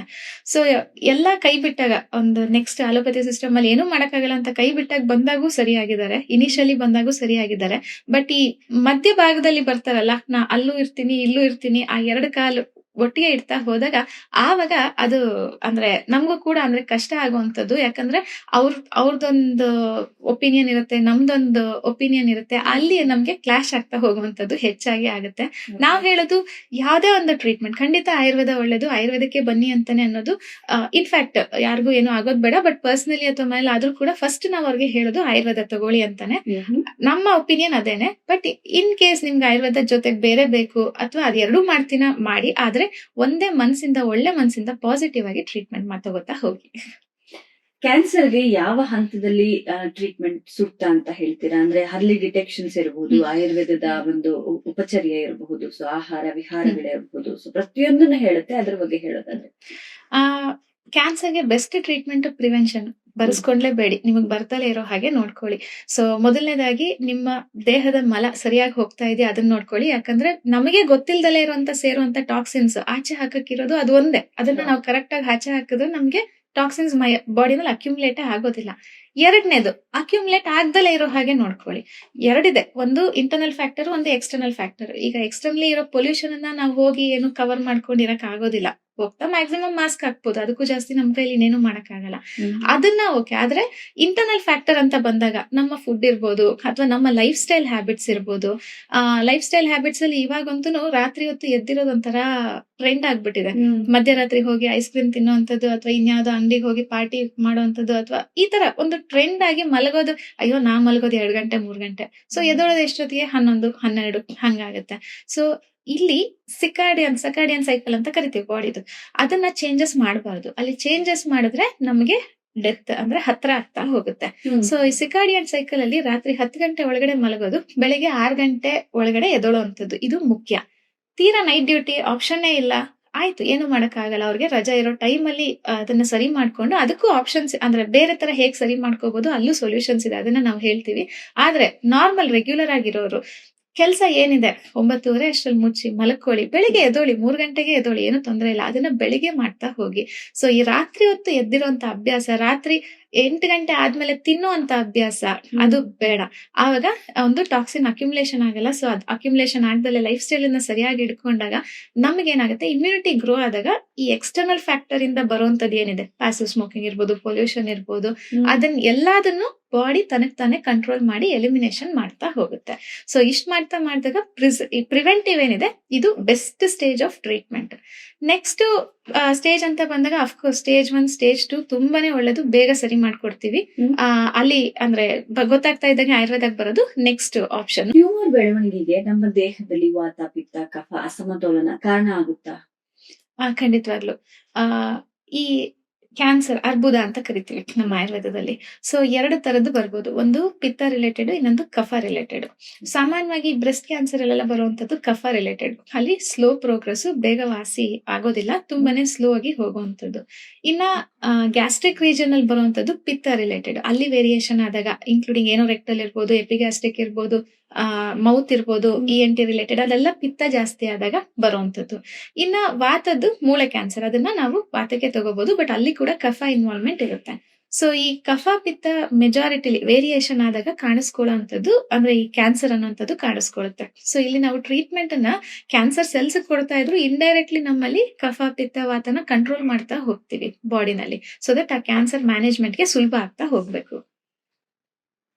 ಡಾಕ್ಟರ್, ಅಗ್ನಿ ಮತ್ತು ಆಮ ಎನ್ನುವಂತಹ ಅಂಶಗಳು ಯಾವ ರೀತಿ ಕ್ಯಾನ್ಸರ್ಗೆ ಕಾರಣ ಆಗ್ತಾ ಇದೆ ಅಂತೀರಾ? ಆಮ ಅಂದ್ರೇನೆ ಟಾಕ್ಸಿನ್. ಇವಾಗ ಪ್ರಿಸರ್ವೇಟಿವ್ ಇರೋ ಇರ್ಬೋದು, ಕೆಮಿಕಲ್ಸ್ ಇರ್ಬೋದು, ಪೊಲ್ಯೂಷನ್ ಇರ್ಬೋದು, ಎಲ್ಲಾನು ಆಮ. ಜೊತೆಗೆ ನಮ್ಮ ದೇಹದಲ್ಲೂ ಕ್ರಿಯೇಟ್ ಆಗುತ್ತೆ ಆಮ. ಇವಾಗ ಒಂದು ಫುಡ್ ಪ್ರಾಸೆಸ್ ನಡೀತಾ ಇದೆ ಅಂದಾಗ ಇಂಟೆಸ್ಟೈನ್ ಅಲ್ಲಿ ಅಬ್ಸಾರ್ಪ್ಷನ್ ಎಲ್ಲ ಆಗ್ಬೇಕಾದ್ರೆ ತಂದೆ ಆದ ಕೆಮಿಕಲ್ಸ್ ಕ್ರಿಯೇಟ್ ಆಗುತ್ತೆ. ಅಂದ್ರೆ ಹೊಟ್ಟೆಯಿಂದ, ಪ್ಯಾನ್ಕ್ರಿಯಾಸ್ ಇಂದ, ಸ್ಟೊಮಕ್ ಇಂದ ಕೆಮಿಕಲ್ಸ್ ರಿಲೀಸ್ ಆಗ್ತಾ ಹೋಗುತ್ತೆ. ಆ ಕೆಮಿಕಲ್ಸ್ ಅಬ್ಸಾರ್ಪ್ಷನ್, ಡೈಜೆಷನ್, ಎಲಿಮಿನೇಷನ್ ಅವೆಲ್ಲ ಆಗ್ತಾ ಹೋಗುತ್ತೆ. ಸೊ ಇಲ್ಲಿ ಆ ಕೆಮಿಕಲ್ಸ್ ಫಾರ್ಮ್ ಆಗಿರುವಂತದ್ದು ಅಲ್ಲೇ ಕೂತಾಗ, ಅಂದ್ರೆ ಕರೆಕ್ಟ್ ಆಗಿ ಎಲಿಮಿನೇಟ್ ಆಗಿಲ್ಲ ಅಂದಾಗ ಅಲ್ಲಿ ಆಮ ಅನ್ನೋದು ಕ್ರಿಯೇಟ್ ಆಗ್ತಾ ಹೋಗುತ್ತೆ. ಸ್ಪೆಷಲಿ ಇನ್ಕಂಪ್ಯಾಟಬಲ್ ಫುಡ್ಸ್ ಅಂತ ಕರಿತೀವಿ, ಅಂದ್ರೆ ವಿರುದ್ಧ ಆಹಾರ ಅಂತ. ಇದರಲ್ಲಿ ತುಂಬಾ ಆಮ ಸೇರ್ಕೊಳ್ಳುತ್ತೆ ದೇಹದಲ್ಲಿ. ಒಂದ್ ಎಕ್ಸಾಂಪಲ್ ವಿರುದ್ಧ ಆಹಾರಕ್ಕೆ, ಮೊಸರು ಹುಳಿ ಆಗುತ್ತೆ ಅನ್ಬಿಟ್ಟು ಮೊಸರನ್ನ ಮಾಡಿದಾಗ ಹಾಲು ಹಾಕುವಂಥದ್ದು. ಹಾಲಿಂದಾನೇ ಮೊಸರು ಇಲ್ಲ ಅಂತಿಲ್ಲ, ಆದ್ರೆ ಒಂದ್ಸಲ ಅದು ಉತ್ಪತ್ತಿ ಆದ್ಮೇಲೆ ಹಾಲ್ ಬೇರೆ ಮೊಸರು ಬೇರೆ ಮಿಕ್ಸ್ ಆಗ್ಬಾರ್ದು. ಸೊ ಇದ್ ಮಿಕ್ಸ್ ಮಾಡ್ತೀವಲ್ಲ, ಅದು ಒಂದು ಇನ್ಕಂಪ್ಯಾಟಬಲ್ ಫುಡ್. ಇಲ್ಲಿ ಟಾಕ್ಸಿನ್ ನಾವು ಅಂದ್ರೆ ಏನ್ ಇವಾಗ ಕೆಮಿಕಲ್ ಟಾಕ್ಸಿನ್ ಕೂತ್ಕೊಳ್ತೇನೆ ಅದನ್ನೇ ನಾವು ಡೈರೆಕ್ಟ್ ತಗೋತಾ ಇದೀವಿ. ಸೊ ಇದು ಅಕ್ಯುಮುಲೇಟ್ ಆಗ್ತಾ ಹೋಗುತ್ತೆ. ಇನ್ಕಂಪ್ಯಾಟಬಲ್ ಫುಡ್ಸ್ ಅಂತ ನೀವು ನೋಡಿದಾಗ ಸುಮಾರಷ್ಟು ಬರುತ್ತೆ. ಹಾಲು ಜೊತೆ ಹಣ್ಣು ತಿನ್ನುವಂಥದ್ದು, ಹಾಲು ಜೊತೆ ಉಪ್ಪು ಹಾಕುವಂಥದ್ದು. ಎಷ್ಟು ಆ ಅಡಿಗೆಗೆ, ರೆಸಿಪಿಗೆ ನಾವು ಹಾಲು ಹಾಕ್ತಿವಿ, ಉಪ್ಪು ಹಾಕಿರ್ತೀವಿ. ಸೊ ಇದೆಲ್ಲ ಇನ್ಕಂಪ್ಯಾಟಬಲ್. ಸೊ ಈ ರೀತಿ ಇನ್ಕಂಪ್ಯಾಟಬಲ್ ಫುಡ್ಸ್ ಹೆಚ್ಚಾಗಿ ತಗೊಳ್ಳೋದ್ರಿಂದ ಈ ಆಮ ಅನ್ನೋಂಥದ್ದು ಹೆಚ್ಚಾಗುತ್ತೆ. ಜೊತೆಗೆ ಅಗ್ನಿ, ಡೈಜೆಷನ್ ಫೈರ್, ಮೇಲಿಂದ ಮೇಲೆ ತಿನ್ನುವಂಥದ್ದು. ಡೈಜೆಷನ್ ಅಂದ್ರೆ ಹೆಂಗೆ ಅಂದ್ರೆ ಫೈರ್ ಮೇಲೆ ಹಾಕಿ ಹಾಕಿ ಹಾಕಿ ಆ ಫೈರ್ನೇ ಹಾಳು ಮಾಡುವಂಥದ್ದು.